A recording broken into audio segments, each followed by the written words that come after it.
My daughter called me distant while I was sitting 6 feet from her with a bowl of mashed potatoes cooling in my hands. "You're here," Mara said, "but you're not really here." There were 5 of us at her Sunday table. My ex-wife Elaine stopped buttering a roll. My son, Luke, studied his plate with the concentration of a bomb technician. Mara's husband, Evan, took a long drink of water. I set the bowl beside the green beans. Mara gave a small laugh, though nobody had said anything funny. "See, that? You just go quiet and make everyone guess what you're thinking." I was thinking the potatoes needed salt. "Dad? What? When did you get like this?"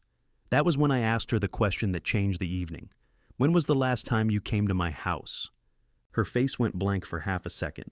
Then she smiled the way people do when they believe the answer must be harmless. "I've been to your house." "I know." "When?" She looked toward the others for help. Nobody offered any. "Spring," she said. "It was 11 months ago." Mara's expression hardened. "You counted?" I had counted. I had also left the 2 dining chairs she brought that day exactly where she would see them if she ever came back. But I didn't tell her that. The evening had started normally, which in our family meant I arrived early enough to be useful and late enough not to appear lonely. Mara had texted at 3:17. "Dinner at 6. Can you grab bread?" There was no hello, but I didn't take that personally. Mara texted like a dispatcher during a natural disaster. Even when she was saying something affectionate, it sounded time-sensitive. "Love you. Need ice." I bought a sourdough loaf from the bakery she liked, although grab bread in Mara's language usually meant the supermarket. Then I stood in my kitchen, debating whether to take the apple cake I had made that morning. My house was quiet except for the refrigerator and the faint tapping of a tree branch against the garage gutter. I had baked the cake because I woke up at 5:30 and couldn't get back to sleep. Some people cleaned when they were restless. I baked things no one had requested. In the end, I took it. Mara opened the door with her phone pinned between her shoulder and ear. She wore dark jeans, a cream sweater, and 1 gold hoop earring. The other was in her hand. "Yes, Mom, he's here," she said into the phone. Then to me, "You're early. It was 5:48. Should I circle the block?" She pointed at me with the earring. "Don't start. I haven't started anything. You know what I mean. Put the bread somewhere. Evan bought those terrible rolls again." From the kitchen, Evan called, "They're brioche. They're hamburger buns with a publicist." He came around the corner carrying a roasting pan and wearing an apron that said, "Kiss the Cook" in faded red letters. Evan was 40, broad-shouldered, with the careful politeness of a man who had learned that every sentence in his own home might require a second draft. "Hey, Paul, need a hand?" "I'm good." Mara passed him without looking. "He needs a hand." Evan looked at me. "I need a hand." I followed him into the kitchen. Their house was a renovated cape with an open downstairs that Mara had once described as good for flow. It meant that from any chair, you could see every dirty pan and hear every disagreement.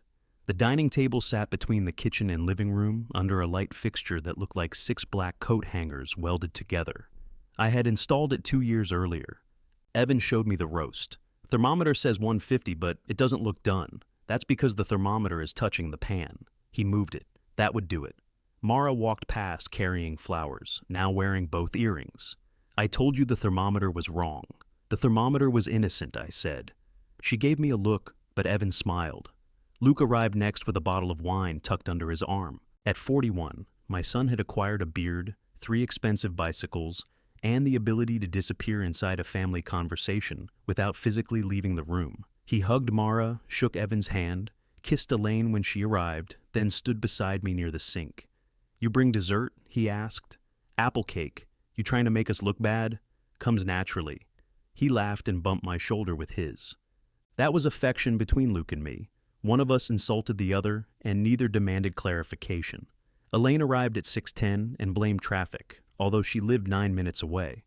Our divorce was 8 years old and civilized enough to impress strangers. We could share a table, pass each other gravy, and discuss roof repairs without bloodshed. The children considered this evidence that the divorce had not injured anyone. Elaine handed Mara a bottle of white wine and handed me her coat. "You look tired," she said. "Good to see you too." "I'm not criticizing, I'm observing." "That always was your favorite kind of criticism." She smiled. "And there he is." I hung her coat in the hall closet beside Mara's rain jacket. Dinner began with Evan carving the roast too thick and Mara quietly recarving each slice after he put it on the platter. Luke noticed. I noticed Luke noticing. Evan poured himself more wine. For 20 minutes, we talked about safe things. Elaine's neighbor putting artificial grass in the front yard. Luke's company changing its health plan. A restaurant Mara had tried that served soup in cups too narrow for spoons. I told a story about a man at the hardware store trying to return a ladder because it was too tall. Luke laughed hard enough to cough. Then Mara announced the family weekend. I found a place near the lake, she said. 4 bedrooms, fireplace, nice kitchen. We could go the second weekend in October. Elaine clasped her hands. That sounds wonderful. It has a trail right behind the property. Nothing strenuous. Mara glanced at me when she said that. I still walk, I said. I didn't say you didn't. You looked at me. I look at people when I talk. Sometimes, Evan said. Mara ignored him. Anyway, I haven't booked it, but we should decide tonight because it'll go fast. Luke swirled wine in his glass. Second weekend might be tough. Why? I may have that conference.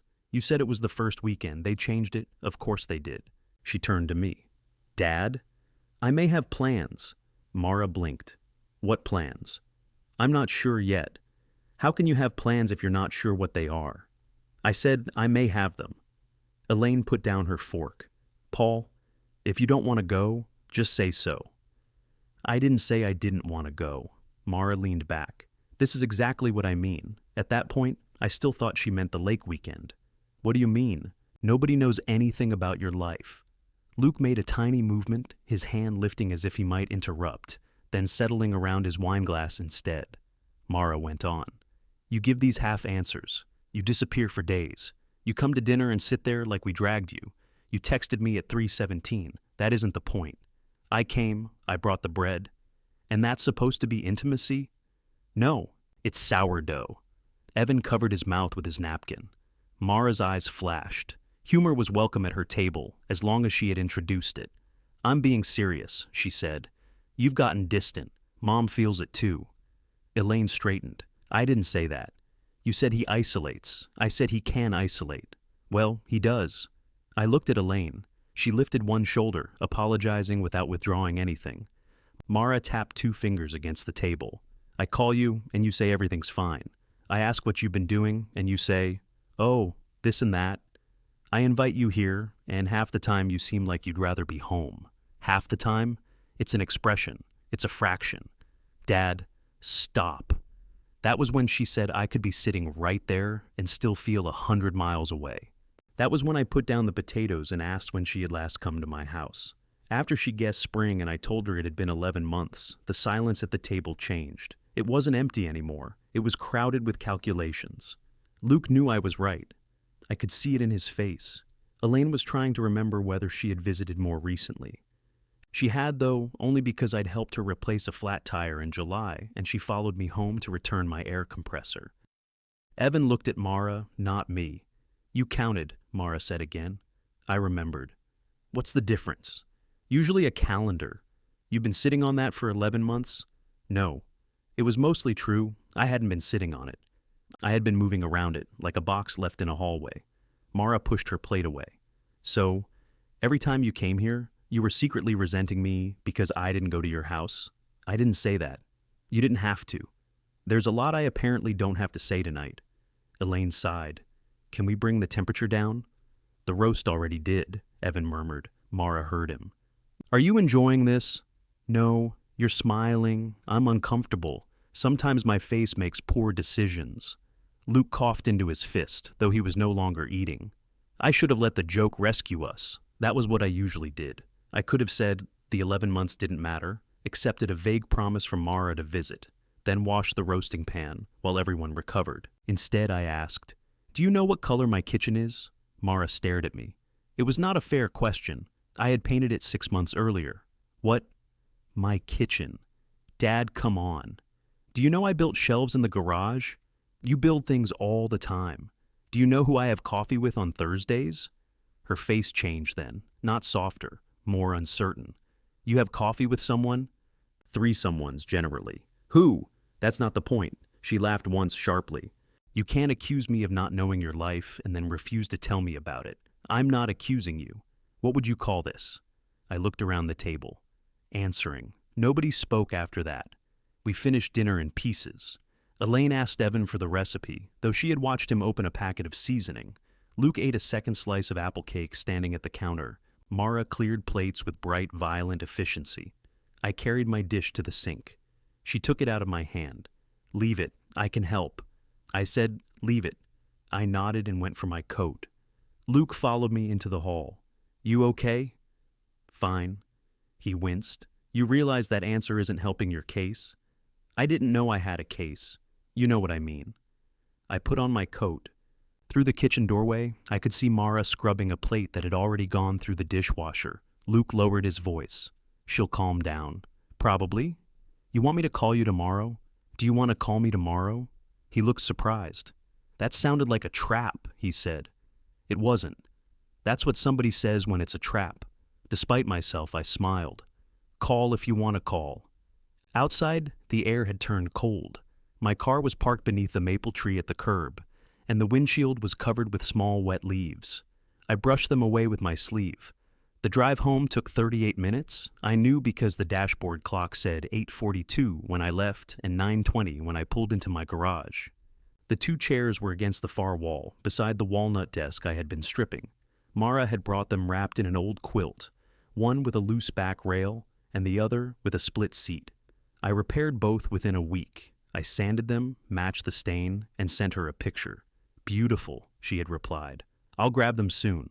11 months later, they were still there. I stood looking at them until the garage light clicked off. In the dark, my phone buzzed. Mara had sent a message. I'm sorry dinner got weird, but I'm not sorry I said something. Someone had to. I read it twice, then carried the apple cake plate into the house. For once, I didn't answer her that night. The next morning, I sat at my kitchen table with coffee and opened the family group text. Sunday dinner at my house next week, I wrote. 6 o'clock. Come if you'd like. My thumb hovered over the screen before I pressed send. Then I put the phone face down and waited to see which part of the invitation they would hear. The first response came from Luke. What should I bring? Before I could answer, Elaine sent a question mark by itself. She did that when she believed someone else had created confusion and should clean it up. Mara waited 6 minutes. We always do Sundays here, I typed. Not always, then deleted it.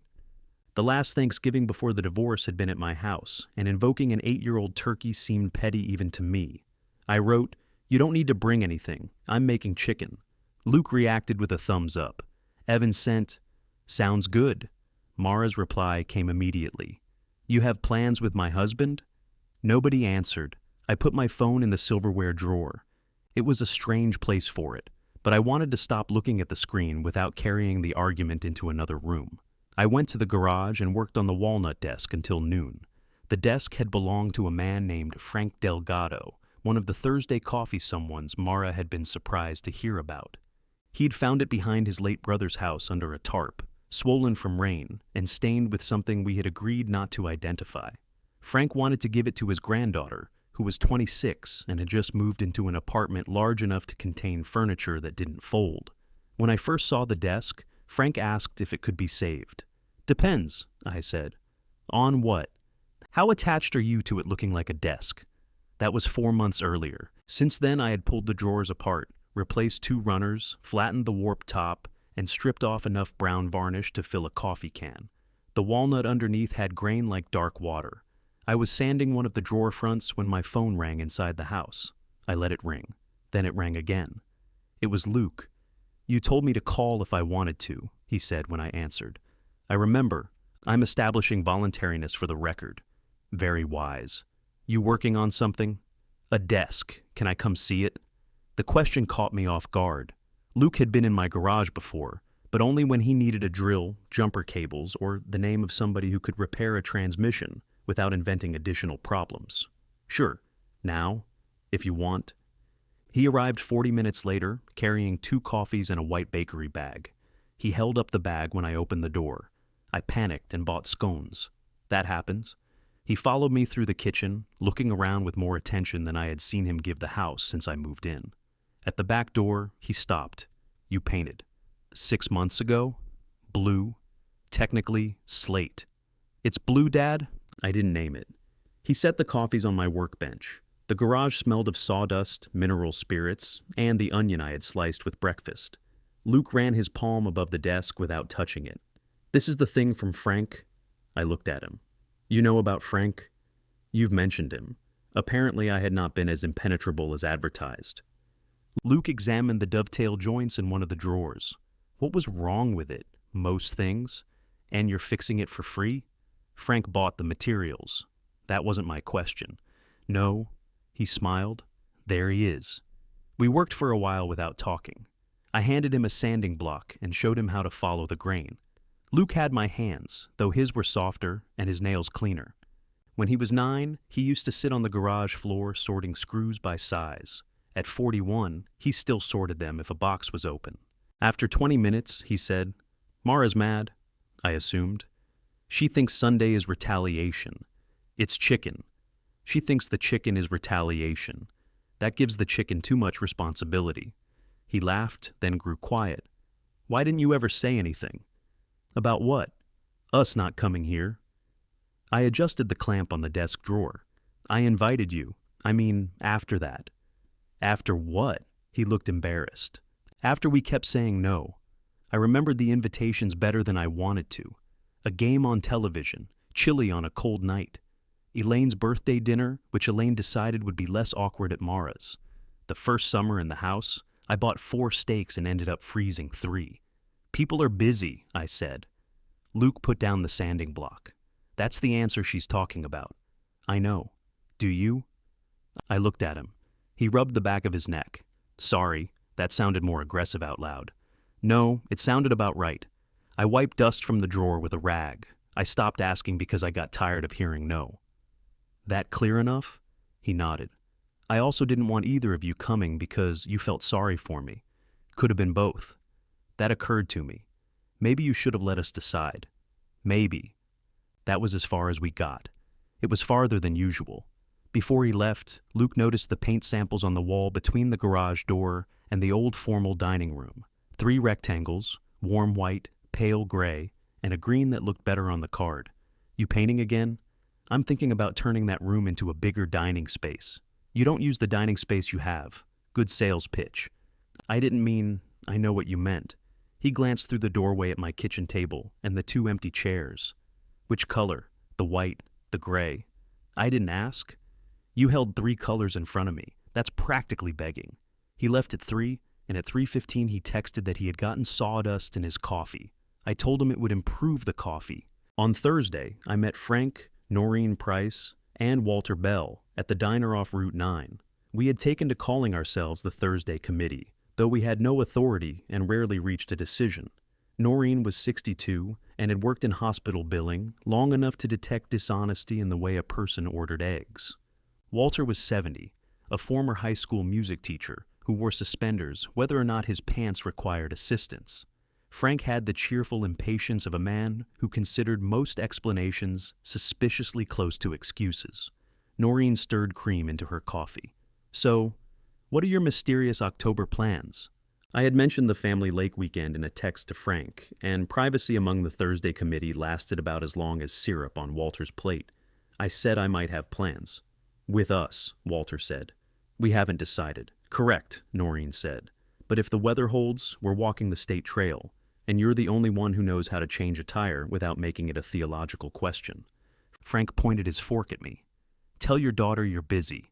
I didn't say I wasn't going. Noreen watched me. You want to go? I might. With your family or with us? Is this coffee or a deposition? Coffee is $4. A deposition would be cheaper than eggs. I told them about the Sunday dinner. Not every word, and not the 11 months. I said I had invited the family to my house, and Mara was offended. Frank chewed a piece of toast. Because you invited her? Because I usually go there, so she's offended by geography. Walter said, families are often territorial. Wolves are territorial, Noreen said. Families just own casserole dishes. She looked at me over her cup. Is Mara coming?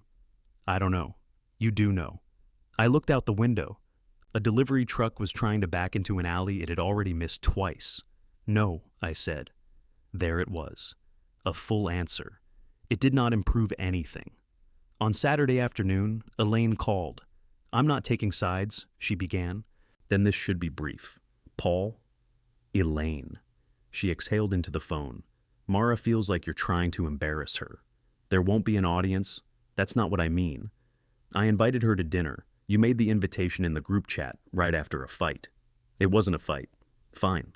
After a tense exchange in which our daughter accused you of emotional abandonment and you presented attendance records. That is not what happened. It's how she experienced it." I leaned against the kitchen counter. The chicken was thawing in the refrigerator. 4 place settings waited on the table, though I had invited 5 people and did not know why I had chosen 4. "How did I experience it?" I asked. Elaine was quiet. "I'm asking," I said. "I know. You've talked to Mara about how she experienced it. She called me. You have my number. That's unfair." "Probably." She lowered her voice, though there was no one with her. "She thinks you're angry. I am angry." Elaine went silent again. The admission surprised both of us. Anger had always been Elaine's department. She displayed it, named it, put it on the table with serving utensils. Mine was expected to remain in the kitchen. "Are you angry at me?" she asked. "I haven't sorted it by person. That sounds healthy. It sounds honest." She gave a small, tired laugh. "I'm not used to you trying that." Neither was I. At 5:20 Sunday, Elaine texted that she had a headache and would not make it. At 5:37, Mara wrote that she and Evan had discussed it and decided not to participate in a dinner designed to make a point. At 5:45, my doorbell rang. Luke stood there with a bottle of wine. "I brought something even though you said not to. I'll try to recover." He stepped inside and glanced at the table. "Just us?" "So far." At 5:59, the doorbell rang again. Evan was on the porch holding a package of brioche rolls. We looked at each other. "Mara knows I'm here," he said. I hadn't asked. He raised the package. "I also brought these to establish continuity." Luke appeared behind me. "Are those the terrible rolls? They have a publicist." We ate at the kitchen table with the chicken between us and rain tapping softly against the windows. The first 10 minutes were careful. Luke complimented the potatoes too emphatically. Evan discussed weather patterns as if presenting quarterly results. I asked if anyone wanted more green beans and got 2 answers at once. Then Evan noticed the dining chairs in the garage when he went looking for the recycling bin. "Mara's chairs," he said. "They're done." He ran his thumb along the repaired back rail. "How long?" "About 10 months and 3 weeks. Luke looked at me. "That's specific. I'm very distant from calendars." Evan didn't laugh. He stood beside the chairs, studying them as though they had said something privately to him. "She told me you never finished them." The rain seemed louder. I sent her a picture. "She said you got busy." "I did, after I finished them." Evan looked down. "I'm not trying to get in the middle. You're standing in my garage on a Sunday night. The middle may have moved." He nodded slowly. When we returned to the kitchen, my phone was lit beside my plate. Mara had sent one message. "I hope the 3 of you enjoy discussing me." Evan saw her name on the screen. He closed his eyes. "I should probably go home." "Probably," Luke said. Evan reached for his coat, then stopped. "For what it's worth, Paul, this doesn't feel like retaliation." "No?" He looked toward the garage where the repaired chairs waited in the light. "It feels like something we should have done a long time ago." Evan left with half a chicken wrapped in foil and the brioche rolls still unopened. Luke watched through the front window as Evan backed out of the driveway. "That should be a peaceful ride home," he said. "He lives 12 minutes away. Plenty of time to reconsider every choice he's made since lunch." I carried the plates to the sink. Luke brought the wine glasses, then stood with one in each hand as if unsure where glasses belonged in a house he had visited for years. "Top cabinet," I said. "I knew that. You opened the one under the sink." "I was checking your plumbing." My phone rang on the table. Luke glanced at it. "Mara?" "Yes." "You gonna answer?" "I haven't decided. That'll be a no then." It rang until the screen went dark. A few seconds later, a new message appeared. "Please call me when my husband leaves your house." "He left," Luke said. "She probably has independent confirmation. Evan's not great under interrogation. Few people are." Luke rubbed a spot on the counter with his thumb. "Did we discuss her?" "We mentioned she wasn't here. And the chairs. Do the chairs count as discussing her?" They might have opinions. He looked toward the garage. I didn't know she told Evan you never finished them. Neither did I. You going to tell her you know? I imagine Evan will. Luke leaned against the sink. That doesn't answer the question. I'm aware. He studied me for a moment, then reached for the dish towel. You really do that? Dry dishes? Make people decide whether to keep asking. I handed him a plate. Sometimes I don't know the answer. Sometimes you do. The phone rang again. I answered. Hello, Mara? Did Evan leave? He just left. What exactly happened there tonight?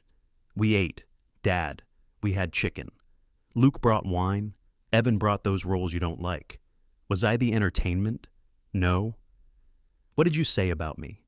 I rinsed a serving spoon. Luke moved toward the living room, but I shook my head. He had no reason to be exiled from a kitchen because my phone was in it. We talked about the chairs, I said. There was a pause. What chairs? The ones you brought me. Oh, for God's sake, those chairs again.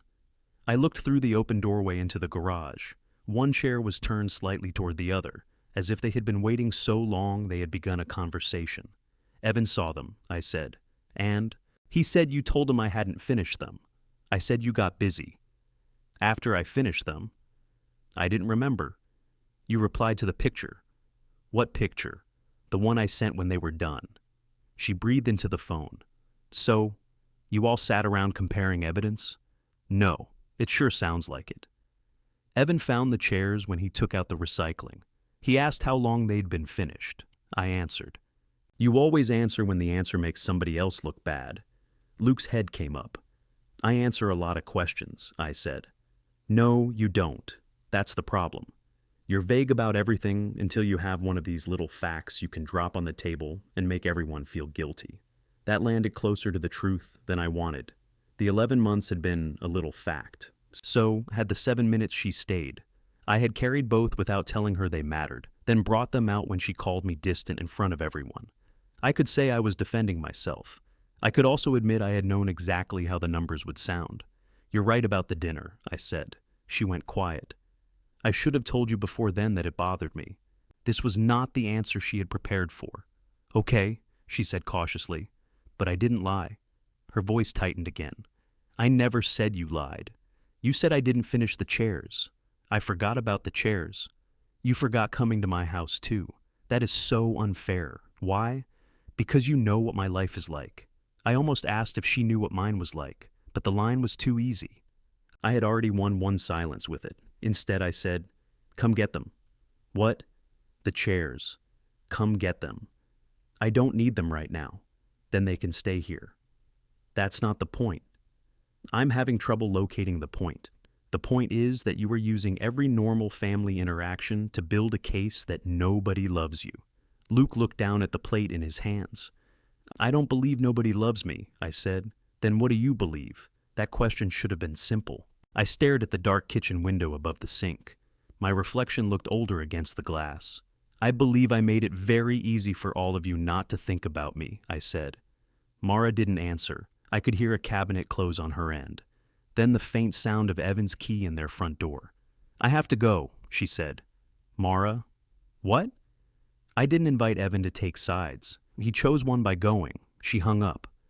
Luke set the dried plate in the cabinet. I didn't choose a side, he said. I know. Did I? You came to dinner. That sounds like her answer. I turned off the faucet. Mara is allowed to be hurt, so am I. Dinner doesn't have to determine which one of us gets custody of the family. He nodded slowly. That was almost a whole paragraph. Don't get used to it. He left around 9. Before backing out, he rolled down his window. I'm going to say something in the group chat. No, you don't even know what. If you're warning me, I know enough. She accused us of discussing her. And we survived. She's making it sound like... Luke. He gripped the steering wheel. You always tell us not to defend you. I didn't say that. You just did.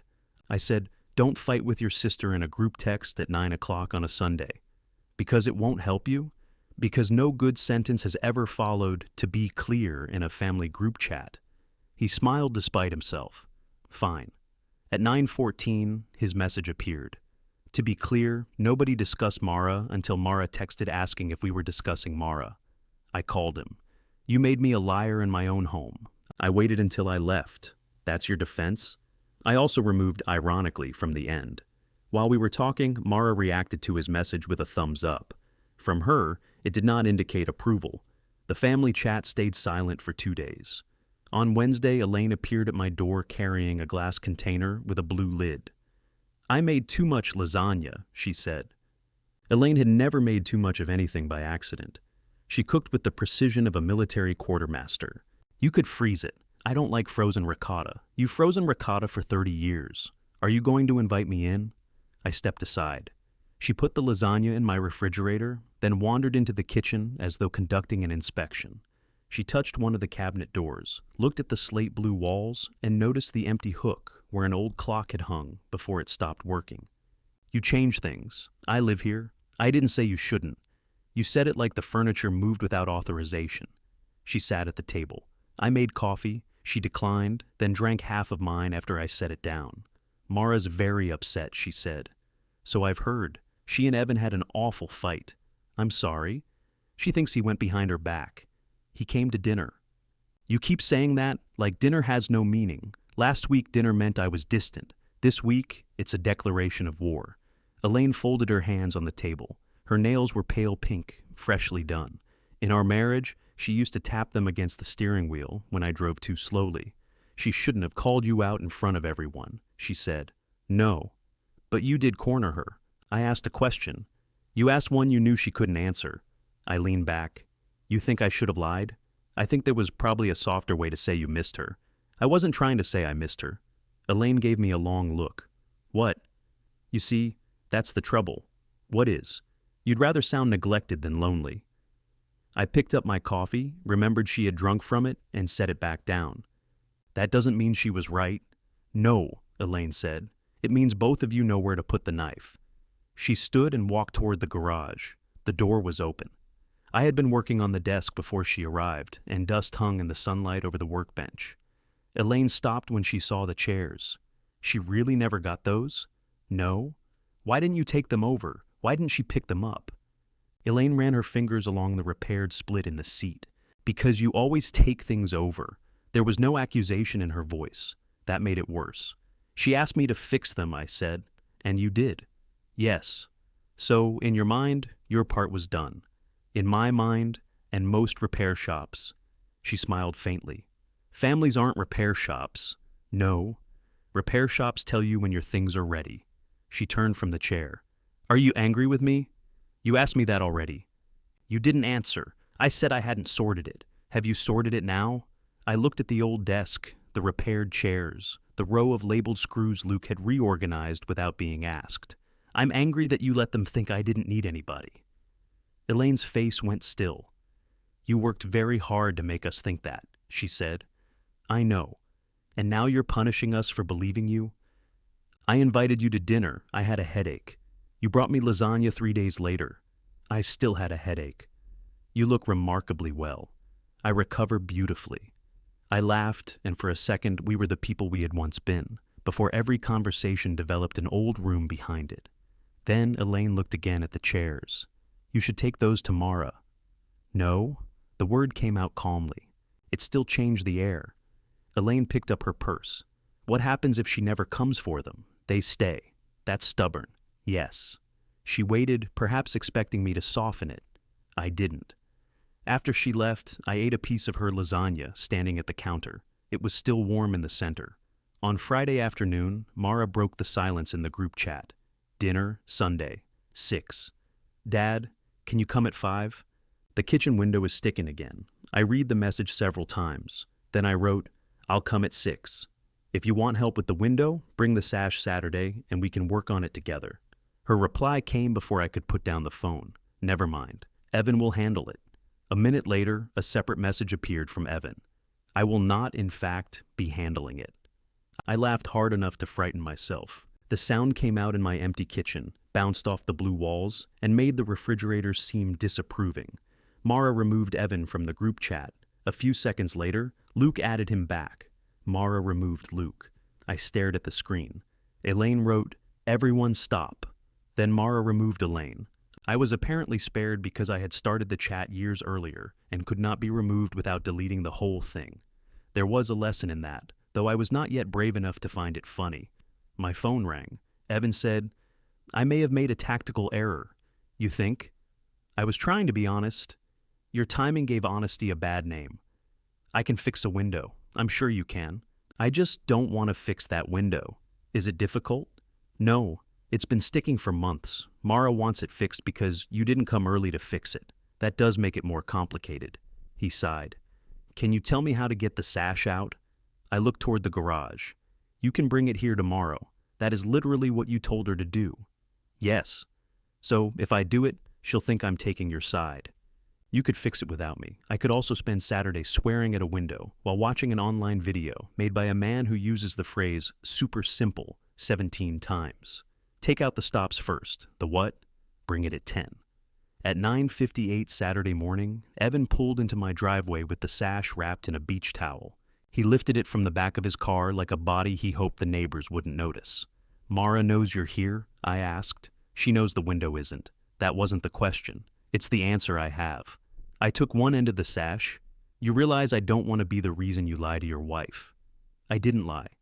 "You removed part of the house before breakfast. She was in the shower. That detail doesn't help." We carried it into the garage and laid it across two padded sawhorses. One corner joint had opened slightly, and old paint had built up along the edges. Nothing serious. It needed cleaning, tightening, and patience. 3 things people rarely wanted to hear when they asked why something wouldn't move. I handed Evan a scraper. "What do I do with this?" "Admire it." He turned it in his hand. "You know, the sarcasm makes asking for help less rewarding. That preserves demand." I showed him how to remove the loose paint without gouging the wood. He worked too fast at first, pushing the blade as if the window had insulted Mara personally. After one slip, he slowed down. "You do this when you're angry?" I asked. "What?" "Work faster than you can think." "I'm not angry." He scraped hard enough to prove otherwise. We worked in silence. The garage door was open, and sunlight reached halfway across the floor.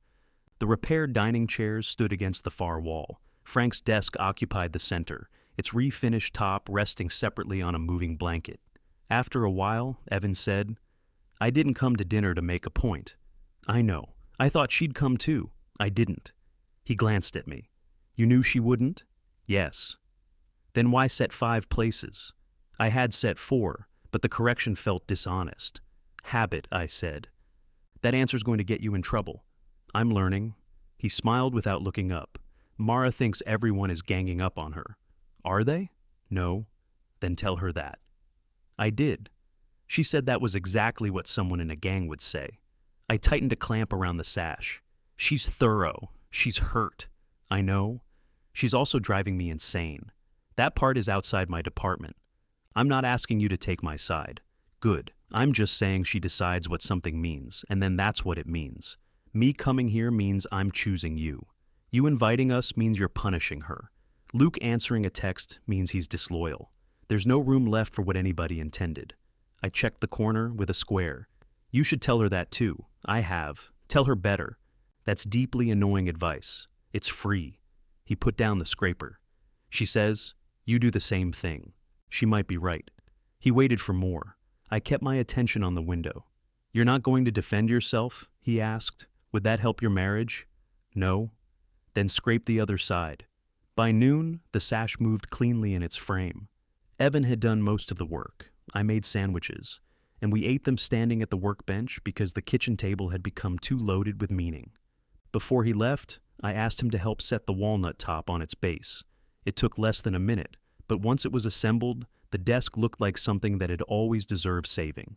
Evan ran his palm along the edge. "Frank's granddaughter is going to love this." "You know about Frank too," Luke told me. "My life is spreading." He looked at the dining chairs. "Want me to take those?" "No. Mara could use them. She can come get them. You know she won't now. Then she doesn't need them." He nodded, but his expression said he thought I was making the chairs carry more than furniture should. When he got home, Mara called me. "You had Evan over. He brought the window. I told you he would handle it. He did." "You helped him." "He did most of the work." "That's not the issue." I sat on the garage step. Sawdust clung to my jeans. What is the issue? The issue is that I made a perfectly ordinary request, and you turned it into a loyalty test. I asked you to come work on it with me. Why should I have to drive across town and repair my own window when you've always just helped? There it was, clean and unadorned. I gave her the chance to hear it. She did. That came out wrong, she said. I think it came out accurate. Oh, don't do that? Do what? Wait for me to phrase something badly and then act like it reveals my soul. I don't think it reveals your soul. Thank you. I think it reveals what you expected. She was quiet. I rubbed sawdust between my fingers. I don't mind helping you, Mara. I mind that you call it closeness when I come to do a job and distance when I ask you to come see me. So now every favor has conditions. No. Now some favors include me. She ended the call soon after that. I arrived at her house at exactly 6 on Sunday, not 5:58, not 6:02. I sat in the car at the curb watching the dashboard clock change, which was ridiculous and made me feel like a delivery driver with a narrow appointment window. Luke's car was already there. Elaine had parked in the driveway. Through the front window, I saw Evan carry a bowl into the dining room. Mara opened the door before I rang. "You're right on time," she said. "I was invited for 6. You usually come early. You asked me not to. I didn't ask you not to. You refused to." Behind her, the repaired kitchen window stood open 3 inches. "Looks good," I said. Evan fixed it. He did. Her eyes narrowed. "You two have your story straight." Mara. "What?" "I'm standing on the porch." She stepped aside. Dinner was pasta with mushrooms, salad, and garlic bread that was burned on one side because Mara had been watching from my car. She behaved beautifully. That was more unsettling than anger. She asked Luke about work and listened to his answer without correcting any detail. She complimented Elaine's blouse. She thanked Evan when he passed the pepper. To me, she spoke with the warm precision of a flight attendant addressing a passenger who had already complained. "More salad, Dad?" "No, thank you." "Are you sure?" "Yes." "Of course." Elaine drank wine quickly. Luke tried a story about a man in his office who had microwaved fish 2 days in a row and was now the subject of a formal meeting. Evan laughed. Mara smiled, though she had not heard the middle. I asked about the lake house. "I booked it," she said. "What dates?" "The second weekend in October." Luke put down his fork. "That's the weekend of my conference. You said you might have it. I confirmed yesterday." "Well, the reservation's refundable for 48 hours. She turned to me. "And you may have plans." "Yes, what are they?" "I may go hiking with some friends." The word friends shifted something at the table. Elaine said, "The coffee people?" "Some of them." Mara twirled pasta around her fork. "I didn't know you hiked. I do occasionally." "Since when?" "About a year." "You never told me." "I've mentioned Frank." "Frank is the desk man. He contains multitudes." Evan coughed into his napkin. Mara looked from him to me.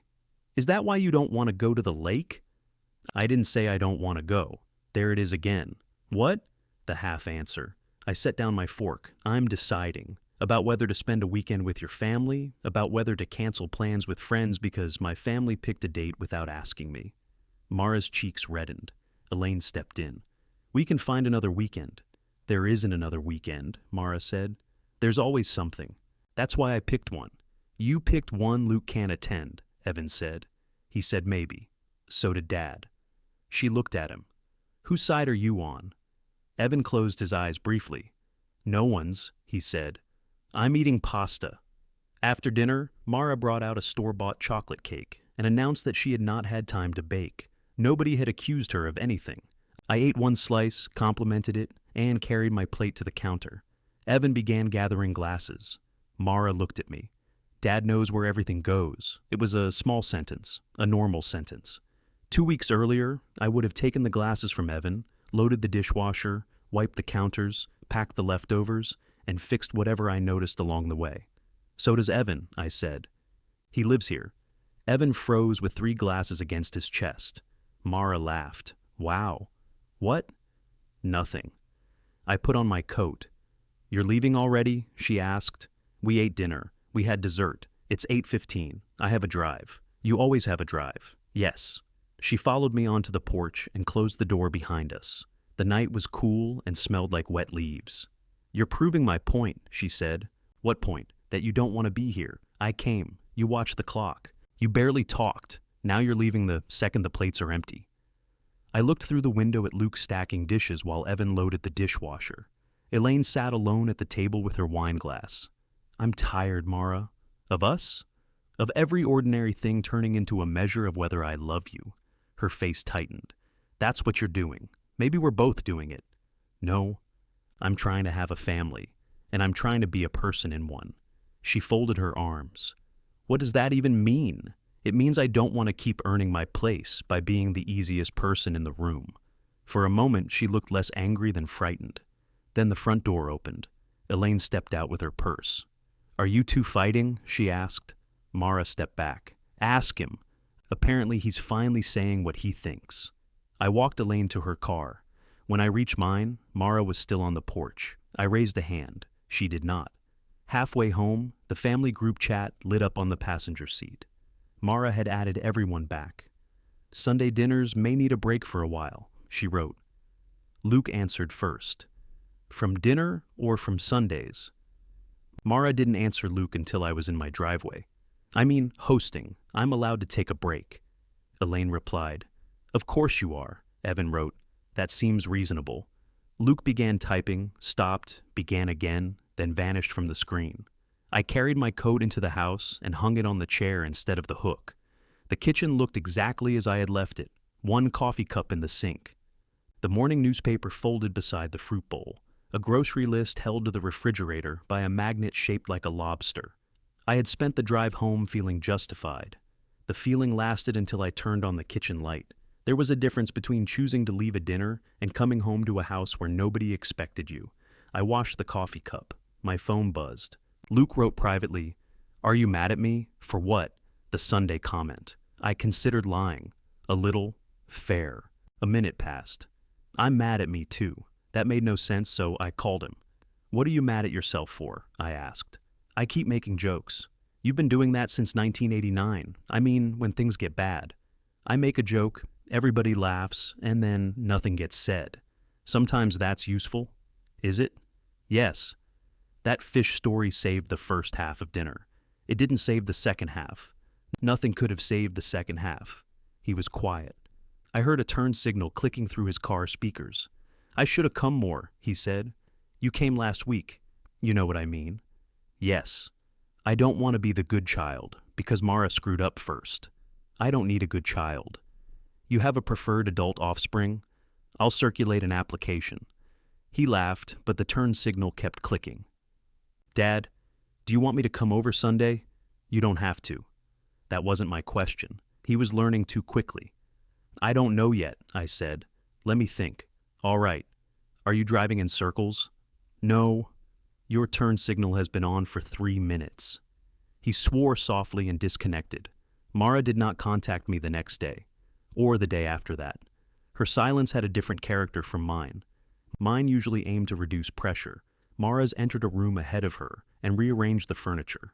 On Wednesday morning, she sent me a photograph of the lake house. It had a wide porch, red shutters, and 2 kayaks leaned decoratively against a fence. I canceled it, she wrote. Luke can't go, and you obviously don't want to. I typed, I didn't say that. 3 dots appeared. That's almost funny. I deleted 3 different replies. The 4th was, I'm sorry the weekend didn't work out. She reacted with a heart. There are several ways to use a heart. Mara had discovered most of the hostile ones. Frank's granddaughter came for the desk on Thursday. Her name was Tessa. She was 26, wore work boots with a yellow dress, and arrived in a rented van she admitted she was afraid to drive. Frank sat in the passenger seat issuing instructions no one had requested. Back straight, he called through the open window. She is backing straight, Noreen said. She's crooked. The driveway is crooked. The driveway hasn't moved. Walter stood beside me, holding 2 furniture blankets. This is why Frank is not allowed to direct the hiking group. I direct plenty. You walked us into a wedding. It was a public park. There was an arch. I thought it marked the trail. Tessa got out of the van. If any of you comment on my parking, the desk stays here. We became silent. She followed us into the garage and stopped when she saw it. For months, I had known the desk in pieces. Damaged runners, swollen drawers, old varnish, loose joints. Assembled beneath the window, it caught the morning light across the walnut top. The grain looked deep enough to put your hand into. Tessa touched the brass pull on the center drawer. This was in Uncle Ray's basement? Behind his house, Frank said. Under a tarp, I added. Frank frowned. She doesn't need the full medical history. Tessa opened a drawer and closed it again. It's beautiful.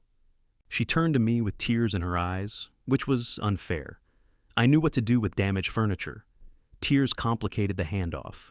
Your grandfather bought the hardware, I said. Frank waved that away. Paul did everything. I scraped paint, Walter said. You ate a sandwich while holding sandpaper, Noreen told him. Tessa hugged me before I could position my arms properly. She smelled like peppermint and motor oil. Thank you, she said into my shoulder. You're welcome. No one asked what the repair proved about how I felt. No one made me explain why I had spent 4 months on it. Frank had asked for help. I had said yes. Tessa was grateful. The transaction contained affection without demanding that affection defend itself. We loaded the desk into the van. Evan arrived as we were fastening the straps. He had texted the night before, asking if I needed help. I told him we had enough people. He came anyway, carrying a cardboard tray with 6 coffees and 1 tea. Mara, know you're here? Frank asked him. Evan nearly dropped the tray. I looked at Frank. Why would you ask that? You said he was your son-in-law. That doesn't answer my question. Frank shrugged. A married man leaves the house on a Thursday morning. Somebody should know where he is. Evan handed me a coffee. She knows? That sounded rehearsed, Noreen said. Everybody, this is Evan, I said. Please stop interviewing him. Walter took the tea. I'm Walter. I have no questions. You took my tea, Noreen said. I have one question. Tessa drove off with Frank beside her, and the desk secured in back. Noreen and Walter followed in Walter's car because Frank did not trust Tessa to unload without his supervision, and Noreen did not trust Frank to supervise anything involving stairs. Evan and I stood in the newly opened garage. The space where the desk had been looked enormous. You okay? He asked. Why wouldn't I be? You've worked on that thing every time I've been here. You've been here twice.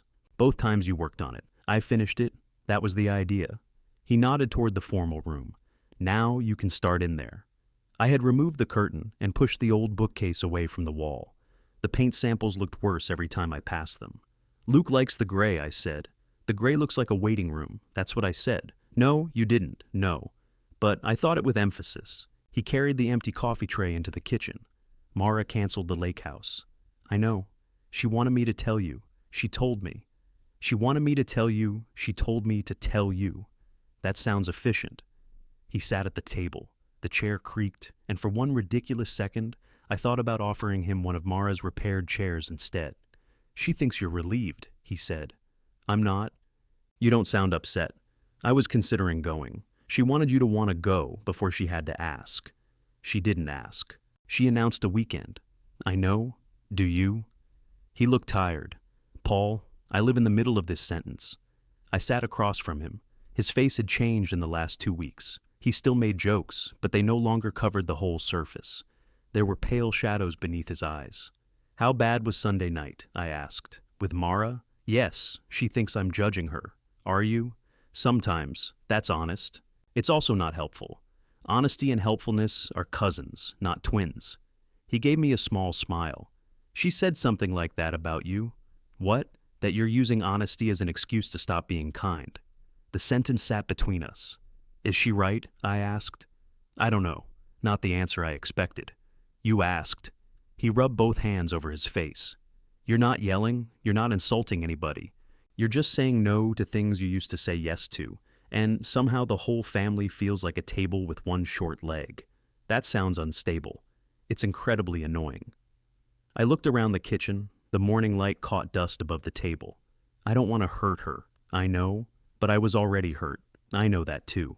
Does she? He looked toward the garage. She knows you say you were. That was not the same thing. On Saturday, Luke came over with paint rollers and a gallon of the warm white I had chosen. You bought paint? I asked. You said you were doing the dining room? I said I was thinking about it. You've been thinking about it since at least last Sunday. That's practically construction. We spent the afternoon taping trim and moving the bookcase. Luke found an old photograph behind it, face down against the baseboard. The 4 of us stood outside a seafood restaurant years before the divorce. Elaine had one hand on my arm. Luke was grinning. Mara was looking away from the camera at something I could no longer see. Luke handed it to me. You want this? It's a picture. That is technically true. I set it on the kitchen counter. We painted one wall before Luke announced that the color looked yellow. It's wet, I said. It's yellow and wet. Go home. He stayed for pizza. Around 7, he asked, What are you doing tomorrow? Noreen invited the Thursday committee here. Apparently she doesn't trust my lasagna. You make lasagna, I can read. Can I come? If you want. He held up both hands. I want. Sunday dinner was loud before it began. Frank brought garlic bread and criticized my knife. Noreen brought salad and criticized Frank. Walter brought 2 bottles of wine, one of which had a screw cap he tried to open with a corkscrew. Luke arrived last and stood in the doorway looking startled by the coats piled on my chair. You have people, he said. I rented them. He took a photograph of Frank and Walter arguing over the correct way to drain pasta. I thought he was saving it for himself. Halfway through dinner, my phone buzzed. Then everyone else's did. Luke had sent the picture to the family chat with the caption, Dad's house survived another Sunday. Mara replied almost immediately. I thought Sunday dinners needed a break. Luke's smile disappeared. I'm sorry, he said. I set my phone beside my plate. Noreen looked from him to me. Problem? No, I said. The phone buzzed again. Mara had sent another message. I didn't realize the invitation was still open to everyone except me. Luke reached for his phone. Don't, I said. I need to fix it. You cannot fix a group text. I can explain. That's how you broke the last one. Across the table, Frank held a serving spoon above the lasagna. Are we in danger? No, I said. Then why does he look like someone just read his search history? Walter adjusted his suspenders. Family communication. Noreen took the serving spoon from Frank. Put your phones away. I didn't have mine out, Frank said. Then you should find another reason for your face. Luke laid his phone beside his plate. It buzzed again. So did mine. Elaine had replied to Mara. Honey, I'm sure that isn't what anyone intended, Mara answered. I'm done discussing intentions. Evan did not respond. I read Mara's first message again. It made me look cruel in a way I did not recognize. I had invited people to eat. I had not hidden them. I had not assembled a replacement family or assigned anyone Mara's chair. We were sitting at the kitchen table because the dining room walls were half painted, and all the outlet covers were in a sandwich bag. Still, she had seen a photograph of her brother laughing at my table after being told Sunday dinners needed a break. I understood how it looked. Understanding did not make me willing to apologize for eating. I typed privately to her. You were invited 2 weeks ago. I stared at the sentence, then deleted it. You are welcome here. I deleted that too. It sounded like wording from a public library. Luke watched me. What are you going to say? I don't know. Say I posted without asking. You did. Thanks. That isn't the problem. What is? I set the phone face down. We have guests. Noreen raised her wine glass. Finally, a sensible thing. She had been watching closely enough that I knew she would ask later. For the rest of dinner, she protected me by becoming unusually rude to everyone else. She accused Walter of cutting lasagna like sheet metal. She informed Frank that his garlic bread could be used to repair roads. When Luke offered to clear plates, she handed him 2 and said, Start rebuilding trust. By dessert, the tension had loosened. Walter told a story about playing piano at the wrong funeral because 2 chapels had identical doors. Frank insisted no one noticed. Walter said the deceased brother had noticed when he played Blue Moon, which had been requested by the other family. Luke laughed, but he checked his phone each time it lit up. Mara sent nothing else. After Frank, Noreen, and Walter left, Luke began washing dishes. You don't have to do that, I said. I'm trying not to mistake helpfulness for intimacy. Careful. Sarcasm can be distancing. I learned from a master. I dried while he washed. The routine felt strangely formal, as if we were demonstrating a healthier family for inspectors. He handed me a plate. I shouldn't have posted the picture. You didn't do anything wrong. I didn't ask if you wanted it in the group. I don't have a secret dining program. You know what I mean? I do. He scrubbed at a spot of cheese. She'll think I was showing off that I came. Were you? A little. I looked at him. He kept his attention on the plate. I'm mad at her. That doesn't require a photograph. I know. You can be angry with Mara without using me as evidence. He turned off the water. Isn't that what she did at the first dinner? What? Used you as evidence. She wanted everyone to see she was the one trying and you were the one failing. I folded the dish towel over the oven handle. Maybe. And then you used the 11 months. Maybe. Dad? Yes. He looked almost relieved that I had not denied it. I don't want to become the new favorite because I show up, he said. I don't have a favorite. That's exactly what someone with a favorite says. You're exhausting. I'm intimate. He left at 9:30. The house settled after him, making small sounds in the walls. I stood in the unfinished dining room. The warm white paint had dried without turning yellow, though I knew Luke would never admit it. The old family photograph lay on the kitchen counter where I had left it. I picked it up. Mara had been 26 when it was taken. She wore sunglasses on top of her head and a blue scarf Elaine had bought for her in Chicago. She was looking past the camera with her mouth open, caught in the instant before a laugh. I called her.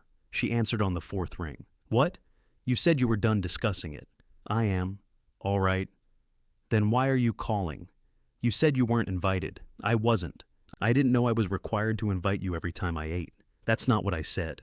It's close. You invited Luke. He asked if he could come.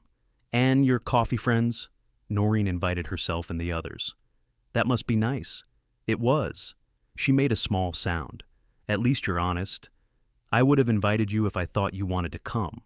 You didn't think I wanted to come to dinner with my father and brother? You refused the last one. Because you were making a point. I wasn't making a point tonight. No, you were just showing how quickly everybody could move on without me. Mara. What? You canceled Sunday. I canceled hosting. You wrote that Sunday dinners needed a break, and within a week, you had a whole new table. The phrase stayed with me. Not new people. A new table. I've known them for more than a year, I said. Exactly. I don't understand. You had this entire life nobody knew about. Luke knew Frank's name. Congratulations to Luke. You could have known. How? By asking. By visiting. She laughed, and it broke near the end. There it is. 11 months. We're never getting past that, are we? I'm trying to. No? You're finally enjoying having something on me. That hurt because part of it was possible. I sat down at the kitchen table. I'm not enjoying any of this. You looked happy in the picture. Was I supposed to look miserable so you'd feel included? You know that isn't what I mean. No, I don't. She was crying now, quietly enough that I could pretend she wasn't if I wanted to. When you moved into that house, she said, you acted relieved. The sentence surprised me. Relieved? You had your workshop and your quiet kitchen and everything where you wanted it. No one interrupting, no one asking questions. You looked like you'd escaped. I looked around the kitchen she had not seen since before I painted it. I was trying to look all right. You looked free. I was alone. You chose that. Your mother and I chose to divorce. That's not what she said. The old room opened behind the conversation. I could see Elaine at our former kitchen counter 8 years earlier, telling me Mara blamed me. I had said it would pass. Elaine had said she was not going to lie for me. I told her she did not need to. We were tired, ashamed, and determined to make our adult children feel there was nothing they needed to repair. In practice, that meant Elaine told the story, and I declined to edit it. Mara, I said, what did your mother say? That you wanted out. I did want out. So did she. Silence. I heard Evan speak somewhere in the background. Mara said something to him that I couldn't make out. Then she returned to the phone. I'm not doing this. I'm not blaming your mother. You just said she lied. No, I said we both wanted the divorce. She said she would have stayed and tried. That's true? Then what are we arguing about? I rubbed my forehead. Nothing tonight. Good. Mara. What? I didn't build another life because I didn't want you in it. You didn't exactly leave the door open. I invited you. To dinners after all this started. To coffee. To watch a game. To help me pick paint. I asked you to stop by when I moved in. 8 years ago. Yes. You stopped asking? Yes. Why? The answer was the same one I had given Luke. I got tired of hearing no. This silence was longer. Finally, Mara said, you could have told me it hurt. I could have. You could have come to me instead of waiting until I failed some test I didn't know I was taking. I could have. She ended the call without saying goodnight.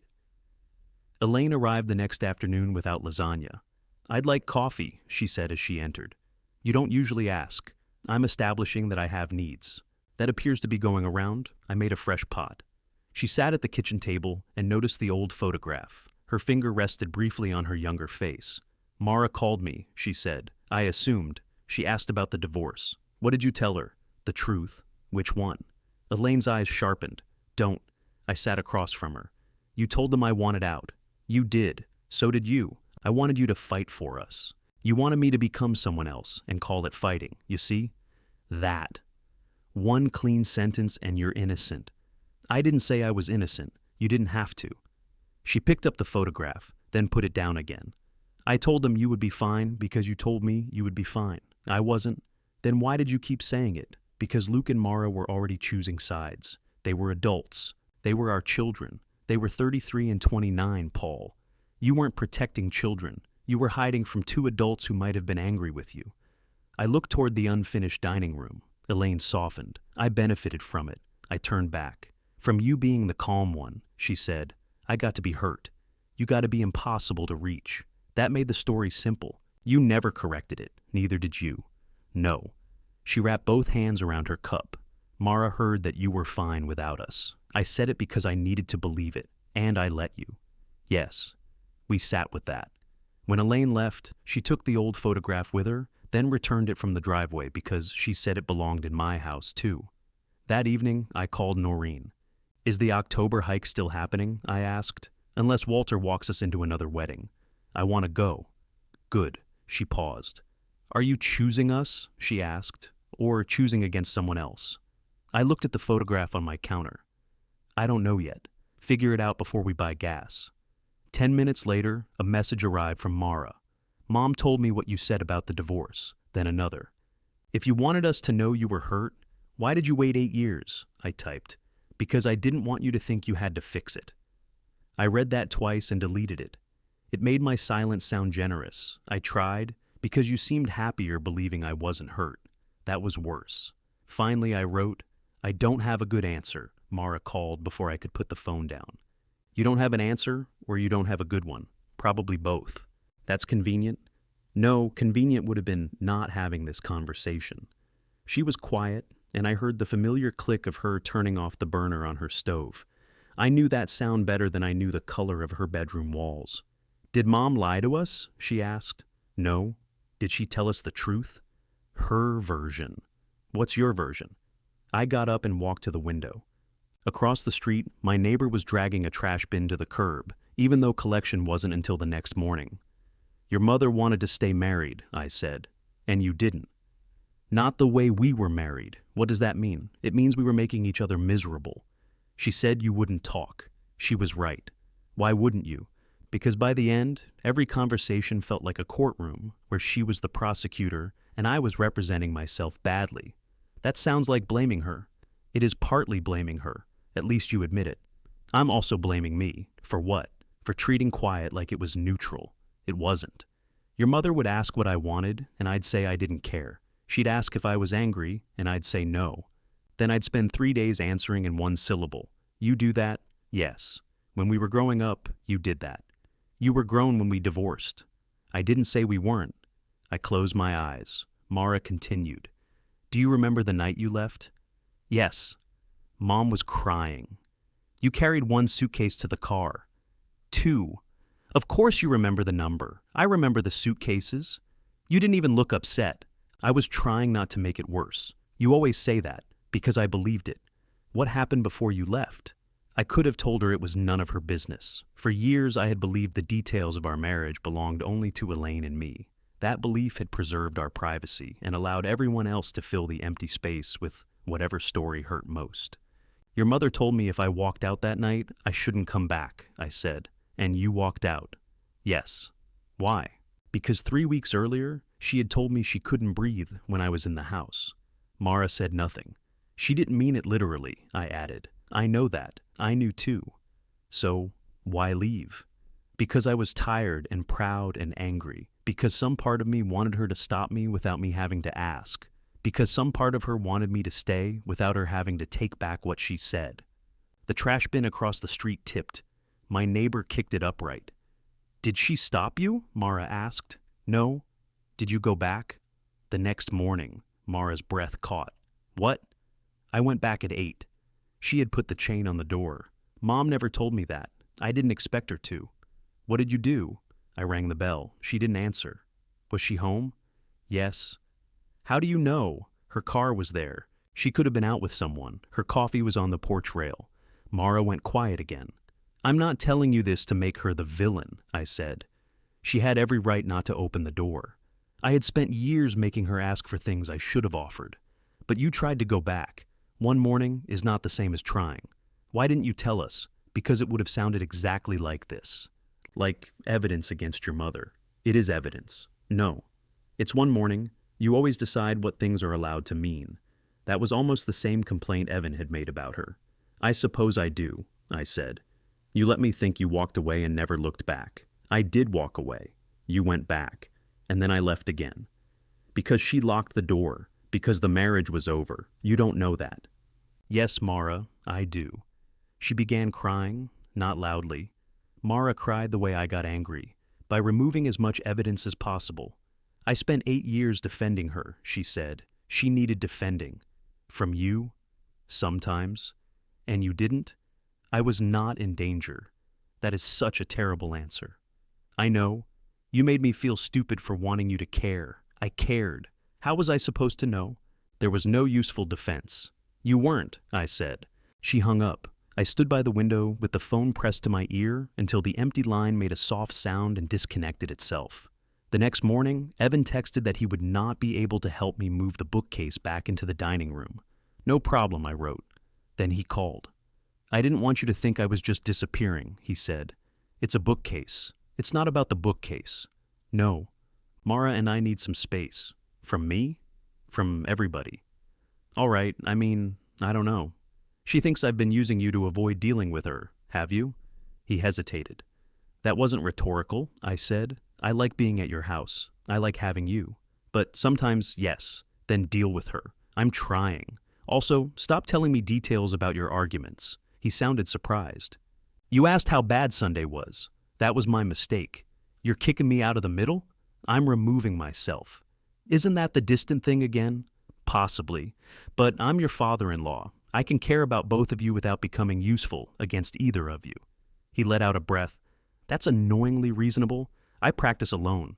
Before we ended the call, I told him the sash might swell again after heavy rain and showed him over the phone how to adjust the lower stop. We spoke about the window for 4 minutes and his marriage for none. Luke came over that afternoon to finish painting.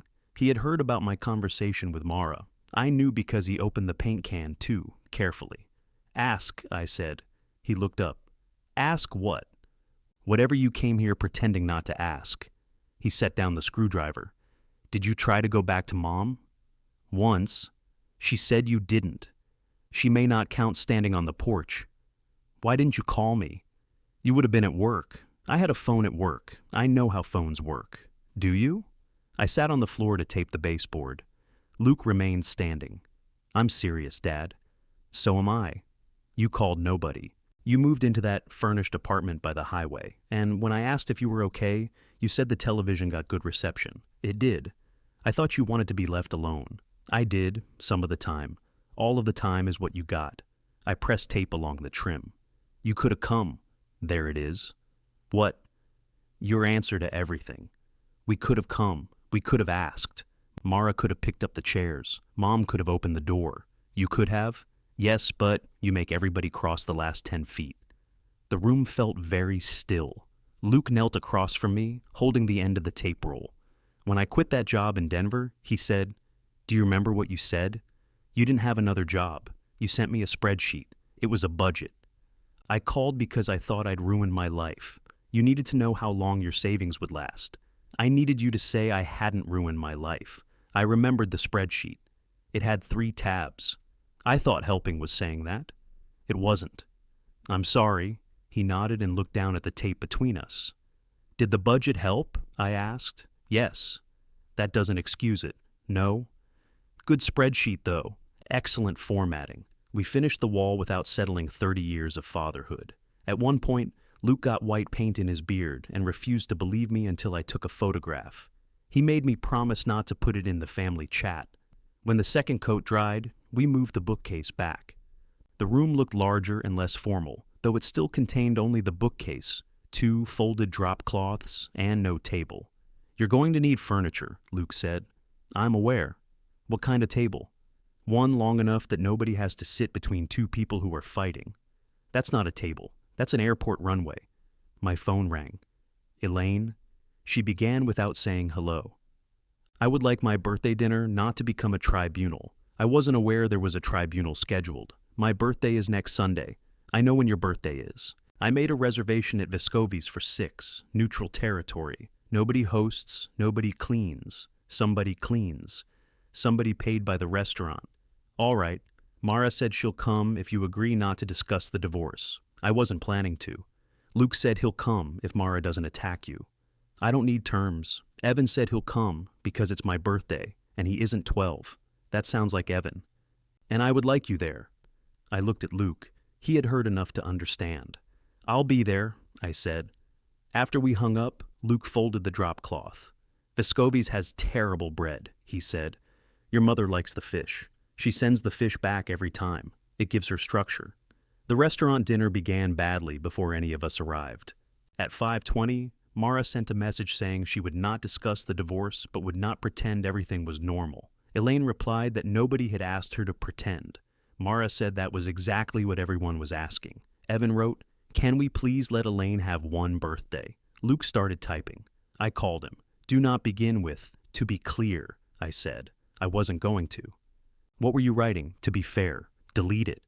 At 5:40, dressed and ready to leave, I found a voicemail from Noreen. The trail cabins are filling, she said. If you're coming, commit. If you're not, stop using us as the waiting room for your family. I listened twice, then I called her and said, "Book mine." You sure? Yes, toward us or away from them. I picked up my car keys. Towards something I want. Better answer. At the restaurant, Elaine was already seated alone at a round table for 6. I kissed her cheek and handed her a small wrapped box. She looked toward the entrance. Where is everyone?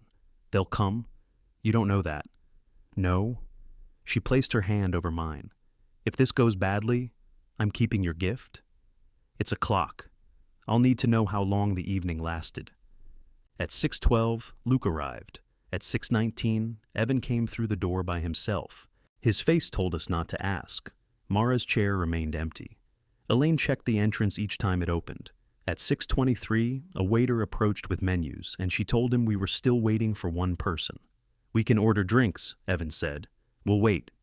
Elaine, I said, it's your birthday. That is why I'm allowed to decide. The waiter backed away. Luke reached for the bread basket and lifted one of the rolls. It's warm. It's still terrible, Elaine said. The front door opened again. Mara walked in carrying flowers wrapped in brown paper. She paused at the hostess stand, saw us, and came over without hurrying. I'm sorry, she said, leaning down to kiss Elaine. Traffic. Nobody looked at the empty streets through the window. Elaine accepted the flowers. You're here. Of course I'm here. She took the chair between Evan and her mother, across from me. Evan moved his water glass to give her more room. She did not look at him. The waiter returned. Elaine ordered white wine. Luke asked for a beer. Mara ordered sparkling water, then changed it to iced tea after the waiter said they were out of the brand she liked. I ordered coffee. At dinner, Mara asked, Yes.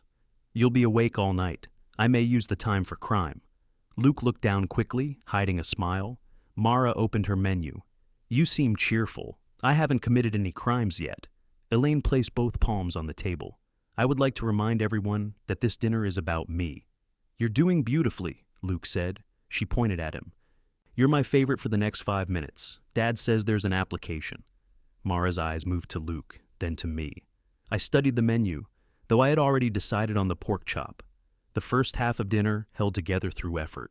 Elaine told us about a woman at her fitness class who claimed to have cured arthritis by avoiding blue food. Luke described his office's formal response to the microwaved fish. Evan asked Elaine what she wanted to do during the coming year, which was a better birthday question than any of us had prepared. I want to travel, she said. Where? Mara asked. Somewhere I don't know anybody. That narrows it to most of Earth, I said. Elaine smiled. Portugal, maybe. You don't speak Portuguese, Mara said. That's part of the appeal. I'd like to be unable to explain myself. The waiter brought our meals. Elaine's fish was dry. She took one bite, frowned, and set down her fork. Luke looked at me. I looked at him. Neither of us said anything. After another bite, Elaine called the waiter and sent it back. "There," she said after he left. "Structure." Luke choked on his beer. Mara looked between us. "What?" "Nothing," Elaine said, but she was smiling. For a minute, the table became recognizable. Not easy exactly, but ours. Evan cut a piece from his steak and put it on Mara's plate without asking. She ate it. Luke stole one of Elaine's potatoes.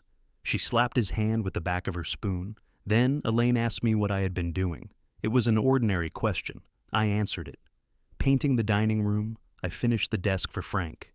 I booked the October hike. Mara stopped moving. "The same weekend as the lake house?" "Yes." "You booked it?" "Yes." Elaine looked at her plate. Mara folded her napkin once, then again. That didn't take long. I was already considering it. "But you couldn't commit to the family trip. The family trip was canceled. After you made it clear you didn't want to come, I said I might have plans. You did that thing where you refused to say no, so everybody has to feel unreasonable for moving forward. I put down my knife. I wasn't sure. You're sure now?" "Yes." "Because your friends asked better?" "Because they asked before choosing a date." Evan leaned back in his chair. Luke stared at the butter dish. Elaine said, "Mara, no, it's fine. Dad has a new table and hiking friends and a dining room he's painting for all the people who actually bother to visit. I don't have a table. That's your defense? It's a fact. Stop giving me facts like they're feelings."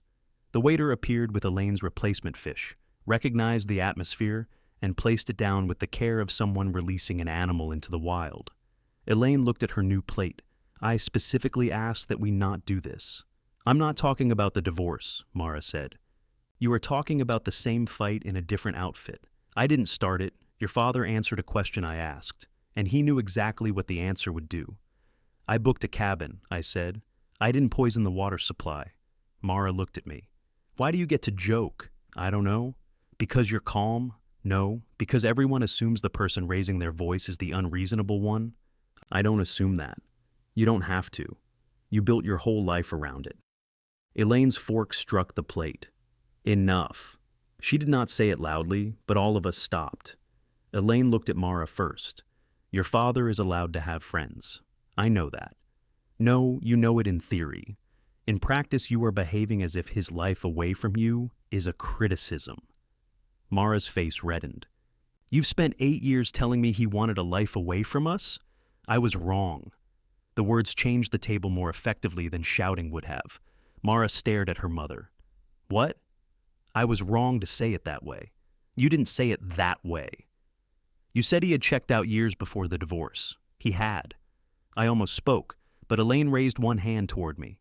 "So had I," she said. I was louder about it. "That isn't the same as being less gone." Mara looked from her to me. "You're changing the story now." "Yes." "Because he's upset?"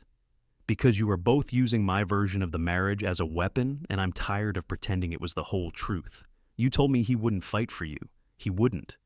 Elaine picked up her wine glass, then set it down without drinking. "I also made fighting impossible unless he did it exactly the way I wanted. Your father could be maddening. He could make silence feel like a locked door. But I told you he didn't need anyone because it was easier than admitting I had no idea what he needed." Mara's mouth opened, but nothing came out. Elaine turned to me. "And you let me say it." "Yes." "You stood there looking noble while I became the woman who explained everything." "Yes." "You don't get credit for protecting me. I know." "You both knew we were taking sides," Mara said. "You let us do it anyway." Luke spoke for the first time in several minutes. "We were adults. That doesn't mean we knew what to do." "No," he said. "It means they should have trusted us with more truth." I looked at him. He did not look away. "I'm sorry," I said. Mara's eyes filled, but her voice remained hard. "For what part? For letting silence choose the story, for making both of you guess, for acting like being useful was the same as being available." Luke nodded once. Mara said, "And for leaving?" "The question was not really about the marriage. I'm sorry I made leaving look easy. Was it?" "No." She took a drink of iced tea. Her hand shook slightly against the glass. Elaine leaned back. Now, if nobody objects, I would like to eat my second fish before it becomes my third fish. The conversation moved on because Elaine forced it to. We discussed Portugal. We gave her our gifts. Luke had bought a guidebook. Mara gave her a soft leather travel bag. Evan gave her a set of packing cubes, which Elaine held up and called drawers for people without furniture. My gift was a small brass clock for her desk. Elaine unwrapped it, laughed, and placed it beside the candle. "How long did the evening last?" I asked. She checked the clock. "Several years. We ordered one piece of cake with 5 forks. Mara did not eat any. When Evan offered her his fork, she said she wasn't hungry. In the parking lot, Elaine hugged all of us longer than usual. Luke left first. Evan walked toward his car, but Mara called after him. "I need a minute." He stopped, nodded, and waited beside the passenger door. Mara turned to me. "You had no right to tell Mom about that conversation." "I didn't. You called her. She said things tonight she's never said before. That was her choice. You're very big on everybody making choices now.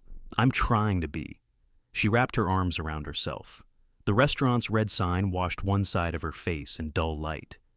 "Did you tell Luke about going back to the house?" he asked. "So everyone knew but me." "You were the first person I told." She blinked. "I was?" "Yes." The anger left her face briefly, revealing something younger and more tired. "Why didn't you come back again?" she asked. "Because your mother didn't open the door.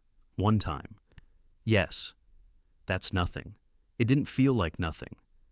"You expect people to keep coming after you stop asking them." I looked at her. "And you expect people to keep asking after you stop coming." Neither of us moved.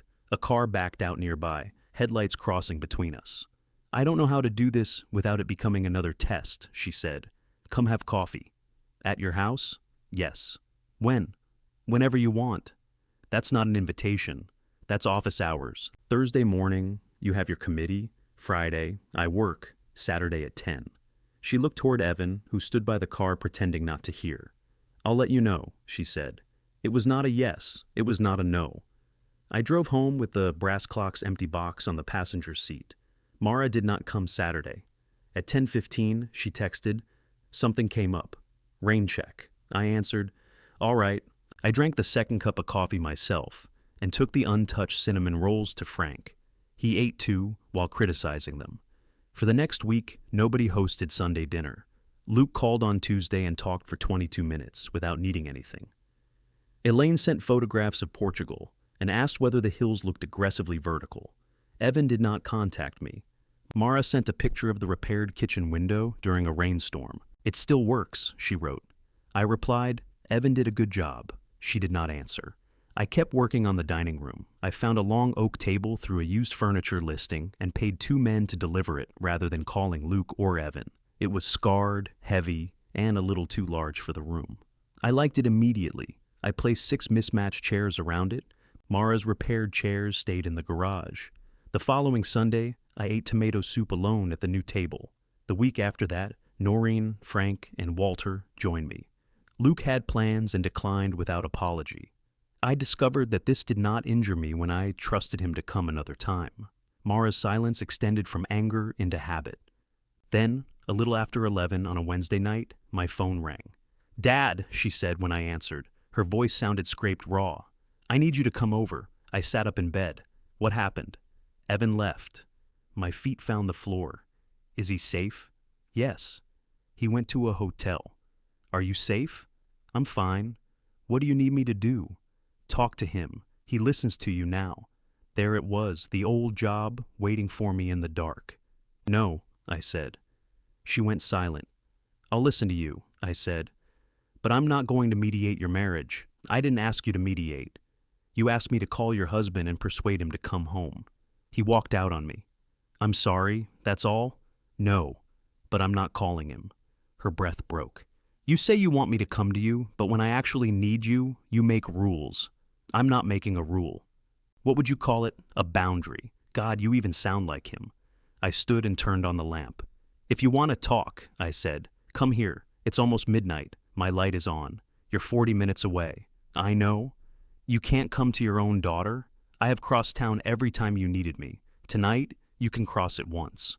She hung up. I stood beside the bed, listening to the dial tone. Then I went downstairs, turned on the porch light, and waited. At 12:14, headlights moved across the front windows. A car door slammed, then nothing.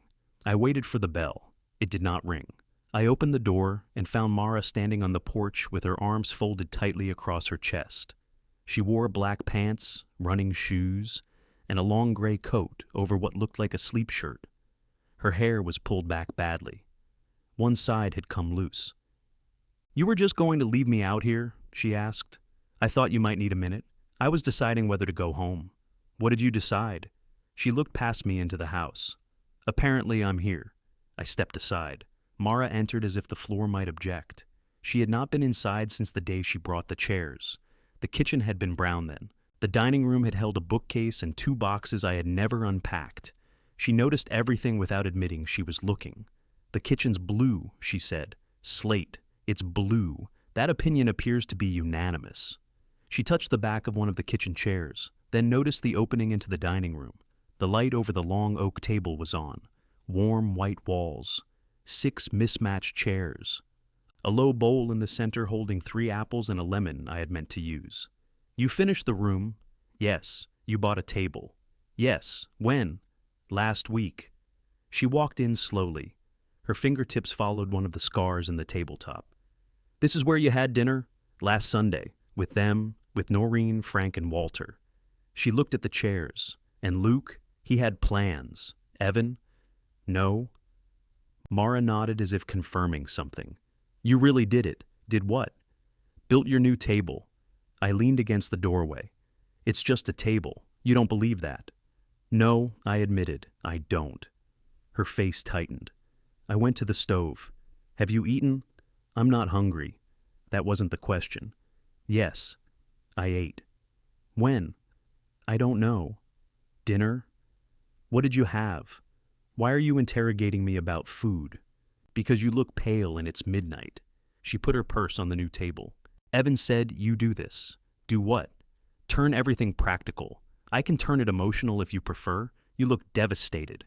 "Would you like soup?" For a second, she almost smiled. "What kind?" "Tomato." "From a can?" "Yes." "You make apple cake from scratch, but buy canned soup." "I contain multitudes." She recognized the phrase from the restaurant. "Is that one of your new jokes?" "It's an old joke with a new audience." That was the wrong thing to say. Mara pulled out a chair and sat. I knew it. "Knew what?" "You like them better." "I like them differently. They don't ask anything from you." "They ask plenty." "Frank asked me to spend 4 months repairing a desk. You know what I mean." "Yes." I put the soup in a saucepan and turned the burner low. They didn't know the old rules, so I had to talk. "And with us?" "I assumed you knew." "We didn't." "No." She watched me stir. "Do they know about the divorce?" "Noreen knows some." "Of course she does." "Why of course?" "Because apparently this whole family had to fall apart before you could become a person with friends." I set down the spoon. "Mara, you are not being replaced. You say that? But there's an entire room here I knew nothing about. It wasn't here 3 weeks ago. You painted it with Luke." "Yes."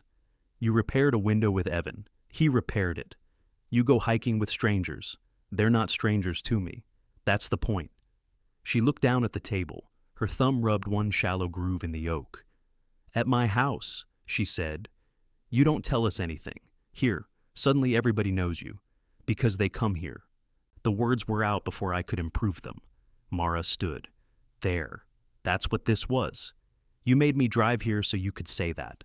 I asked you to come because you wanted to talk. You knew exactly what you were doing. Did I hope you would come?" "Yes." "You wanted to find out if I would?" "Yes." "A test?" "Maybe." Her eyes filled with anger. "You said it wasn't."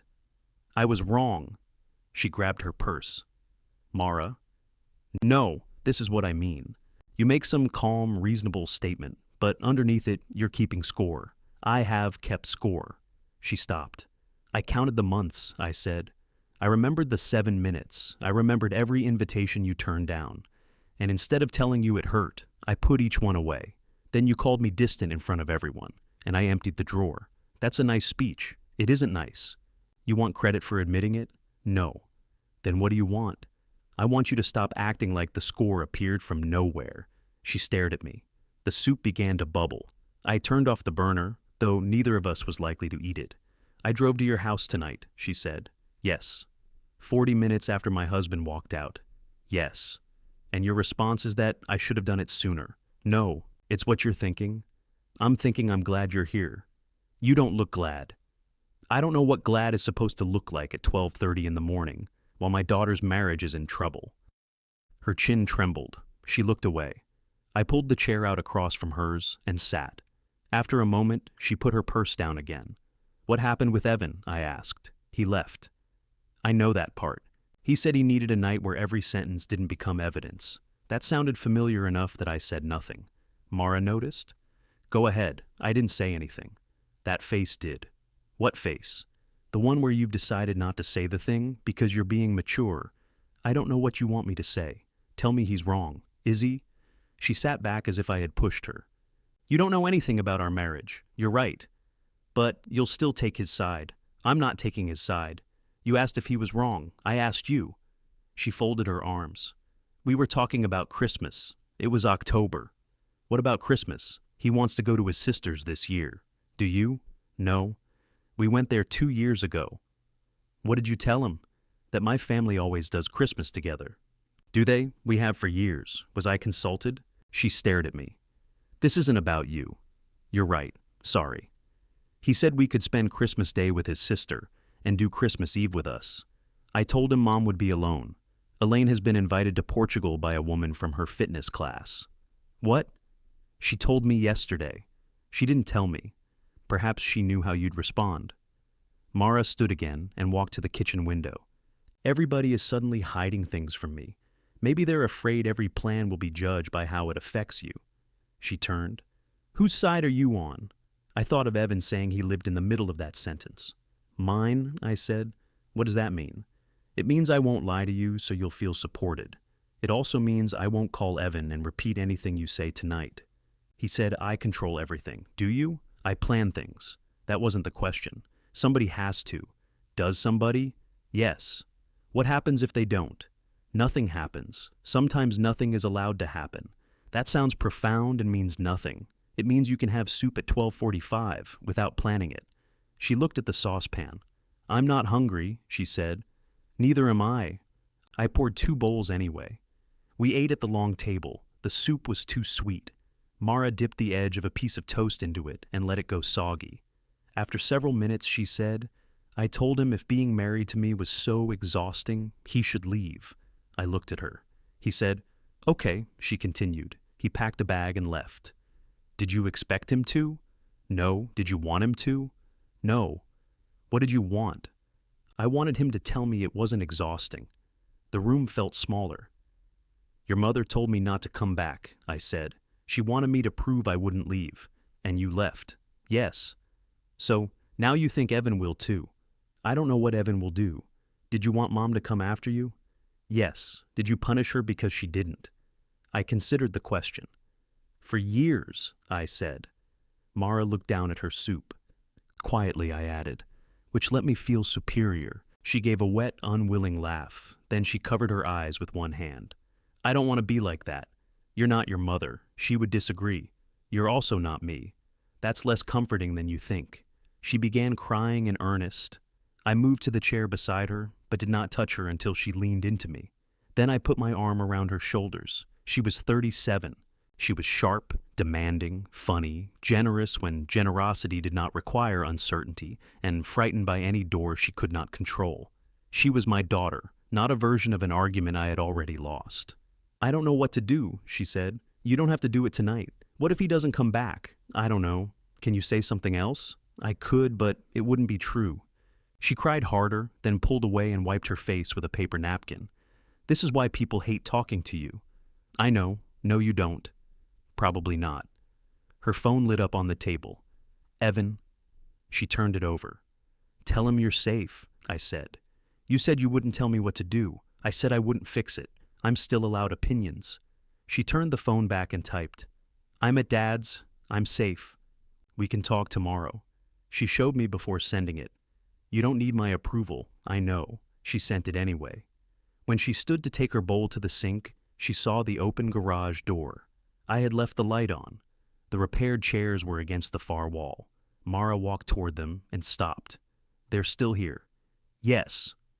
She ran her hand over the split seat I had mended. You could have brought them.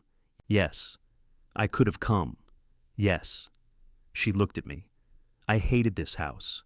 I know that now. It felt like proof you were happier without us. I wasn't happier.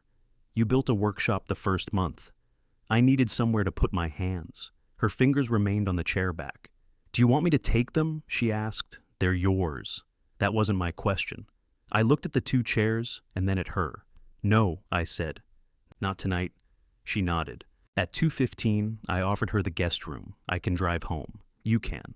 She looked toward the dark front windows, then back at the stairs. Are the sheets clean? Yes. How long? 3 months. She smiled faintly. You counted?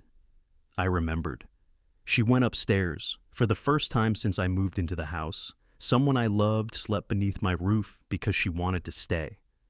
I woke at 5:30 and listened for movement upstairs. There was none. At 6, I made coffee. At 6:20, I started eggs, decided eggs would look like pressure, and put them back in the refrigerator.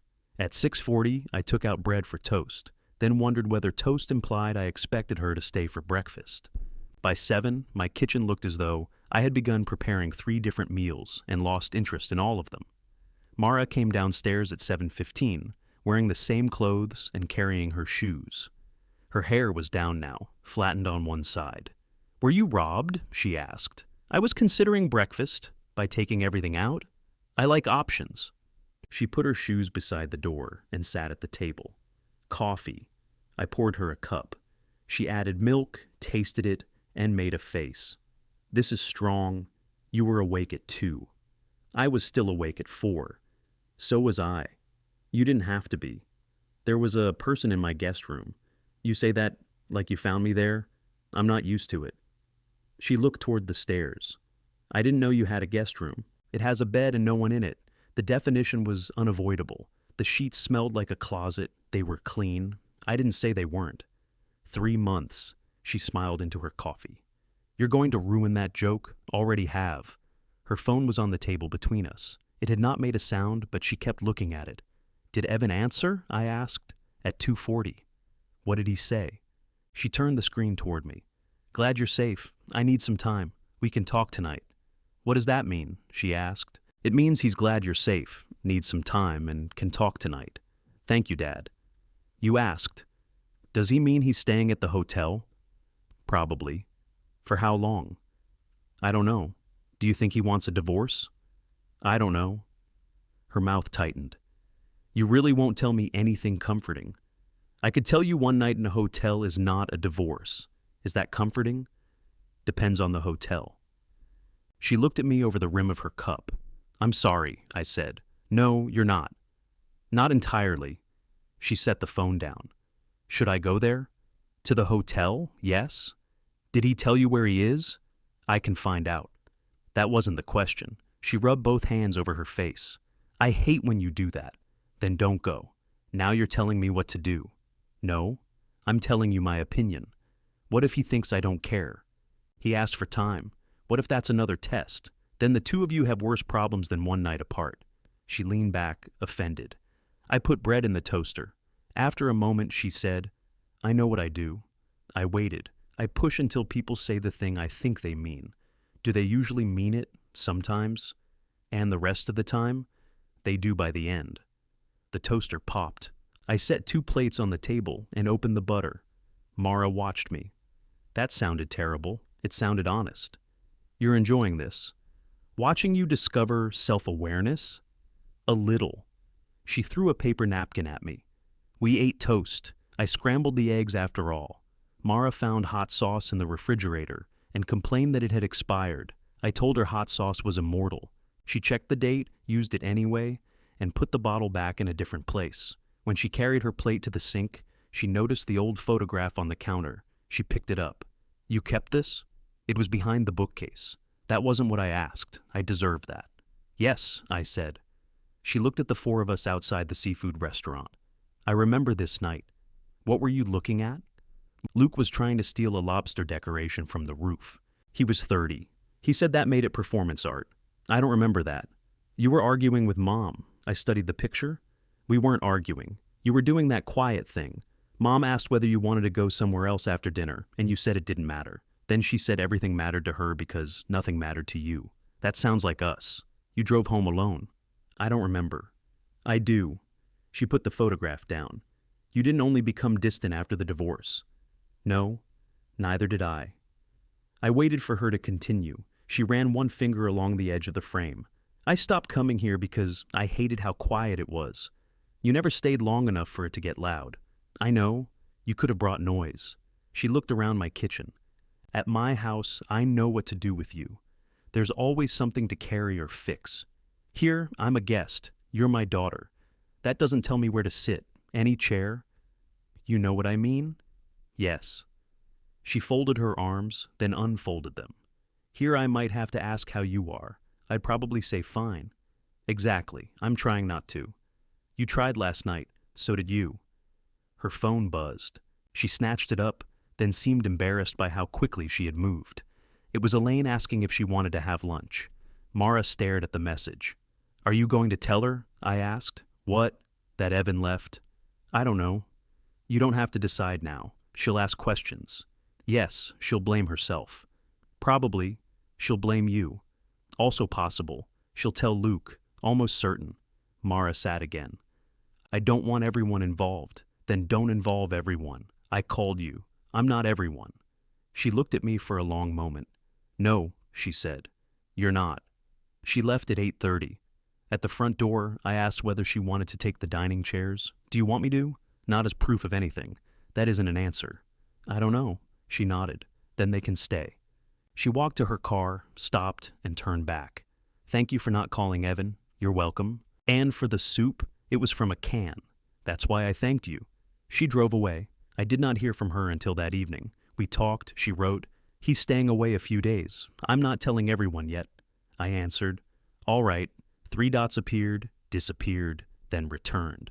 You can ask how I am. How are you? Awful. I'm sorry. That was the entire conversation. It was also more than we would have said a month earlier. Elaine called the next afternoon and asked whether I knew why Mara had canceled lunch. She said something came up. What? You should ask her. I did. She said she was tired. Then maybe she was tired. Paul? Elaine. She sighed. Fine. How are you? Tired. What happened? I smiled despite myself. You're improving. Don't be difficult. Mara spent the night here. Silence. At your house? That's where it here usually is. When? Wednesday. Why? That belongs to her. Elaine took a breath, preparing to object, then let it out. All right, you're not going to press? I'm demonstrating growth. It looks painful. It is. She was quiet, then said, She's never stayed there. No? Did that feel good? The question embarrassed me. Yes. Be careful. Of what? Making one visit pay for all the ones she didn't make. I looked through the kitchen toward the garage. The repaired chairs stood where they had before. I know one night doesn't fix anything. I didn't say you didn't. You were thinking it? That face did, she said. I laughed. Over the following days, Mara and I spoke in short pieces. She called once from the grocery store because she could not remember whether I used sweet or smoked paprika in the chicken I had served. She sent a photograph of a dent in the dining room wall and asked whether it needed patching. I told her how to do it herself. She replied that not every problem had to become a workshop. I offered to come over. She said, not yet. Evan stayed at the hotel for 4 nights, then moved to his sister's guest room. He and Mara met twice for dinner. She told me that much and no more. I did not ask what they discussed. Restraint felt different when it was chosen for someone else's privacy instead of used to avoid my own feelings. The October hiking weekend arrived with cold rain in the forecast. On Friday morning, Mara called while I was packing. You're still going? Yes, in that weather. We have raincoats. Walter is 70. He remains aware.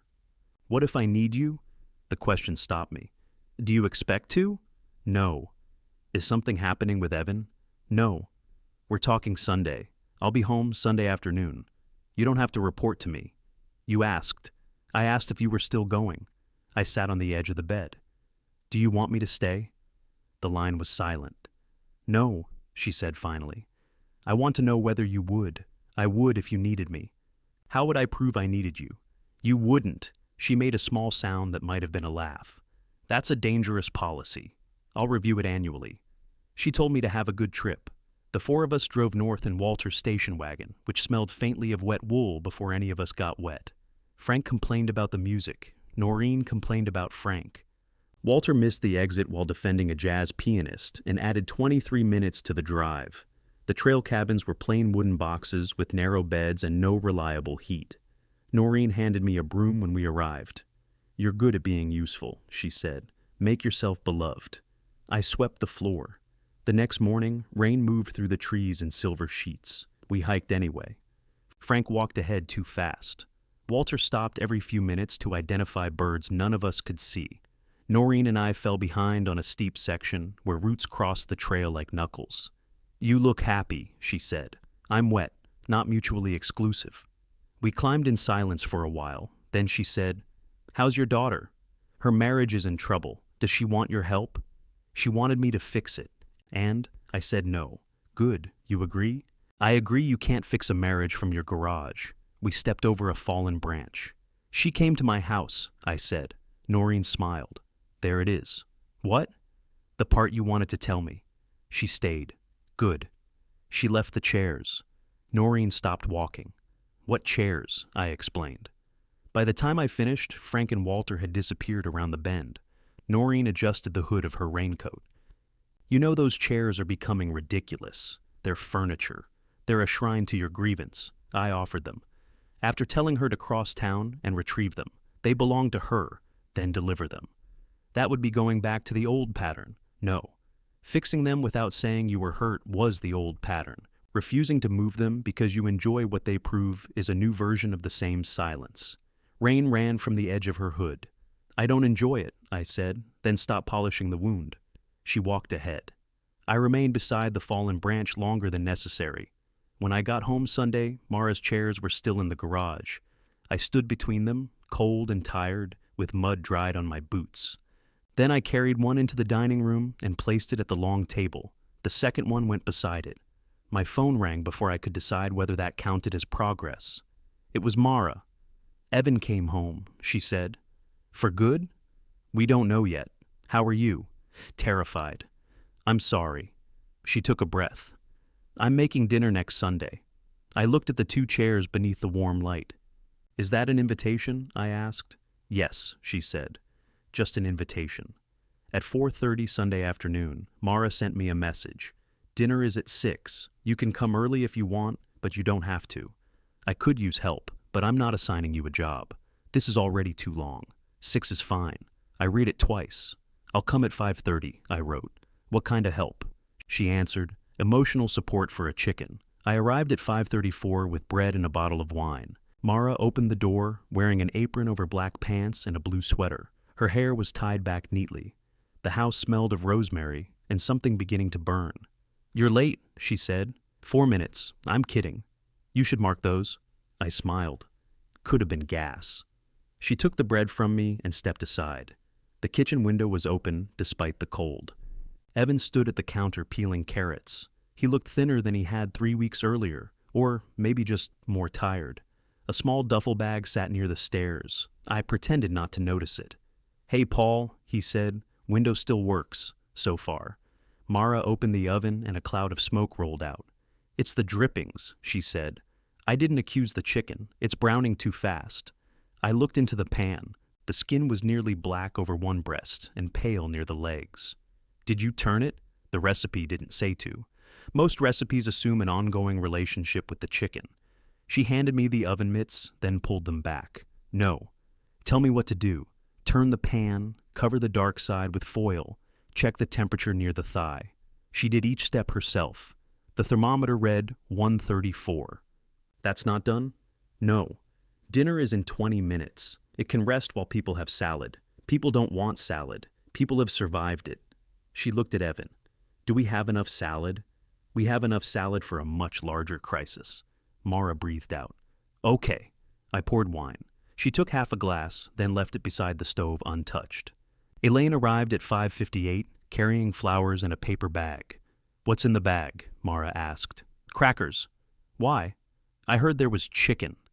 Luke came 2 minutes later with an apple cake from the same bakery where he had bought the panic scones. I didn't bake this, he announced. Thank you for disclosing, I said. I know how this family feels about hidden facts. Mara looked at him. Too soon? He asked. By several years. She took the cake and kissed his cheek. We gathered in the living room while the chicken remained in the oven. No one knew where to sit. Evan chose the armchair. Elaine and Luke took opposite ends of the couch. Mara perched beside Elaine, then stood after 30 seconds to check the chicken. I stayed near the doorway until Evan pointed to the second armchair. You can sit, Paul. I know, do you? I sat. Elaine looked around. This is very formal. We usually hide behind food, Luke said. I'm happy to eat crackers, Elaine offered. Mara returned. 8 more degrees. Nobody knew what to say to that. Finally, Luke asked Evan, How's work? Fine. Mara looked at me. I looked at her. Luke shook his head. Not all uses of the word are an emotional failure. Evan smiled. Work is actually fine. Everything else is under review. The room went still. Mara sat again.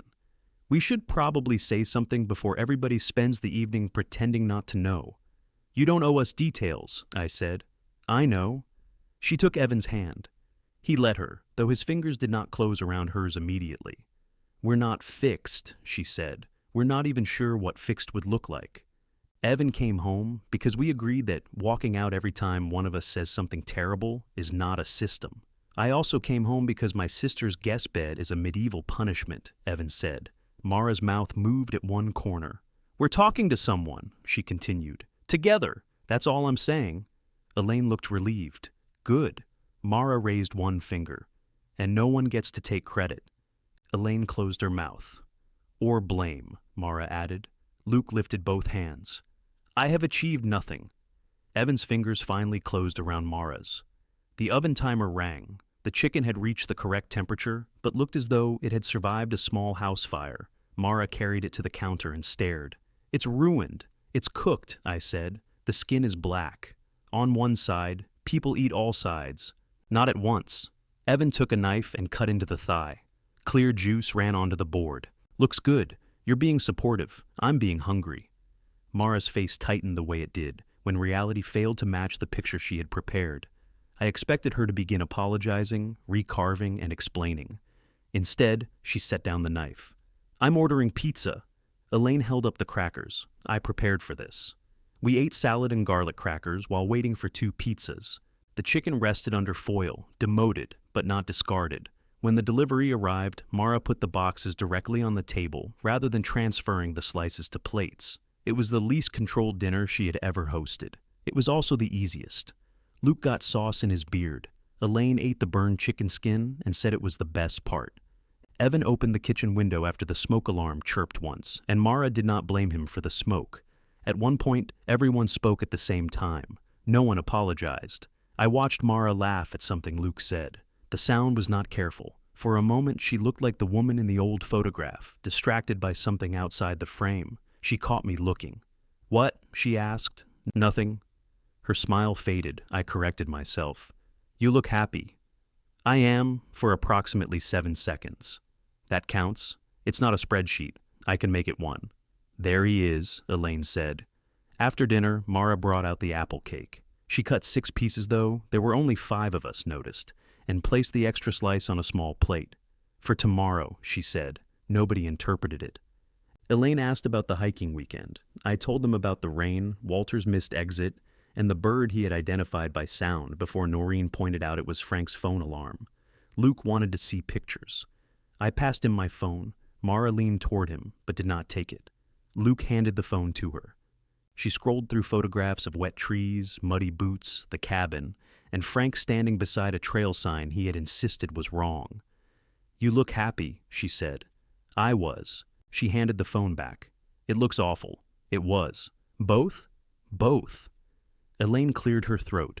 Speaking of trips, I booked Portugal. Mara's head came up. When? December 20th through the 28th. But Christmas? She stopped. We all heard the rest of the sentence, even though she did not say it. Elaine waited. Mara took a breath. Who are you going with? Diane from my fitness class. the one with the blue food theory. You're traveling internationally with a woman who distrusts blueberries? She makes excellent reservations. Mara looked at Evan. He kept his face neutral. Then she turned back to Elaine. Send me the dates. I'll drive you to the airport if the flight isn't at some insane hour. Elaine smiled slowly. Thank you. I'm not picking you up at 4 in the morning. Your father will. Everyone looked at me. I'll review the application, I said. The evening might have ended gently if Luke had not asked about the following Sunday. I can't do next week, he said. I'm riding with some people out near Fairview. Mara's shoulders stiffened. I saw the reaction move through her before she spoke. Disappointment, then calculation. Then the old urge to make his plans explain what he felt about her. All day? She asked. Most of it. She nodded once. Okay. Luke blinked. Okay. Do you want me to punish you? Not particularly. Then don't sound disappointed. I had a speech ready. Use it another time. Elaine asked if that meant no dinner. Mara looked across the table at me. Dad could host, she said. The room went quiet again, but differently. I set down my coffee. I could. At the new table, Luke said. Mara glanced at him. He told you about it? I helped paint the room. I know. The words carried an old edge, but she did not sharpen it further. Evan said, I'd like to see it. Mara looked at him, then back at me. So would I. You're invited, even if Luke can't come. Especially. He criticizes the paint. It's yellow, Luke said. It's warm white. You sound like paint propaganda. Mara smiled. What time? 6. What should we bring? Nothing. She waited. I understood. Bring something if you want. I want to bring salad. Bring salad. We cleared the table together. I carried plates. Luke loaded the dishwasher. Elaine wrapped chicken in foil. Evan wiped the counters while Mara put away the pizza. No one assigned me a job. No one stopped me from helping. At the sink, Mara stood beside me with a dish towel. You don't have to wash that, she said. I know. I mean it. So do I. She dried the plate I handed her. When the kitchen was clean, I put on my coat. Evan and Luke were discussing bicycle tires in the living room. Elaine had gone to the bathroom to criticize the hand towels in private. Mara followed me onto the porch. Cold air moved through the bare branches. The kitchen window glowed behind us. I'm not apologizing tonight, she said. I didn't ask you to. I know. That somehow makes me want to less. Take your time, you see? That sounds patient, but it could also mean you think I owe you one. Do you? She looked toward the street. Yes. I said nothing. But you owe me one too, she said. Yes. For more than the divorce. Yes, I'm still angry. So am I. She studied my face. This is a terrible reconciliation. We're not done. That seemed to steady her. She tucked her hands into the sleeves of her sweater. Where are the chairs? At my table. Both hands stopped moving. You took them out of the garage? Yes. When? After the hike. Why? Because a friend told me they were becoming a shrine to my grievance. Mara laughed once and unexpectedly. Noreen? Yes. I think I like her. You may revise that after meeting. Mara looked through the window at her own dining chairs, the ones she had bought to replace the broken pair and never particularly liked. Do you want to keep mine? She asked. I want them at the table. That wasn't my question. I leaned against the porch rail. I don't know. She nodded. Then leave them there, she said. For now. The front door opened. Elaine stepped onto the porch. Why are we outside again? No reason, Mara said. Elaine looked from her to me. You two have made porches exhausting. I started down the steps. Dad, Mara called. I turned. Next Sunday, she said. We'll come. She did not say she would try. I did not ask whether she meant it. At 5:20 the following Sunday, a car pulled into my driveway. I checked the clock, though I had been checking it since 4:45. Mara got out carrying a wooden salad bowl against her hip. Evan was not with her. I opened the door before she reached the porch. You're early, I said. You said 6. It's 5:20. I know how clocks work. Somebody in this family should. She shifted the bowl. Can I come in, or is there a minimum waiting period? I stepped aside. She entered without pausing this time. Her coat went on the hook instead of the chair. She carried the salad through the kitchen and into the dining room. The long table was set for 4. Elaine had invited herself after learning Luke would be gone. The 2 repaired chairs stood on one side. their backs catching the light. I had placed them there, moved them apart, put them together again, then accused myself of behaving like a furniture store window designer. Mara stopped in front of them. "They look different in here," she said. "Better light." She set down the salad bowl and ran her fingers along the top rail of the nearest chair. "You match the stain. Close enough." "No, it's exact." "Don't tell Frank. He'll bring me another desk." She pulled the chair out, sat, then stood again. "What?" I asked. "Nothing." "Was it uncomfortable?" "No." "Does it wobble?" "Dad." I crouched to check the joint. She laughed. "It doesn't wobble." I stood. "You can sit in your own repair," she said. "They're your chairs." "Are they?" "You brought them 11 months ago." "More now." "Of course you know. I'm trying to stop saying the number." "How's that going?" "Poorly." She pulled the chair out again. This time she stayed seated. I went to the kitchen to check the pot roast. Mara followed after less than a minute. "What can I do?" she asked. "Nothing." Her mouth tightened. I corrected myself. "You can slice the bread. You already sliced it. You can put it in the basket. That's not a job. It has a clear outcome."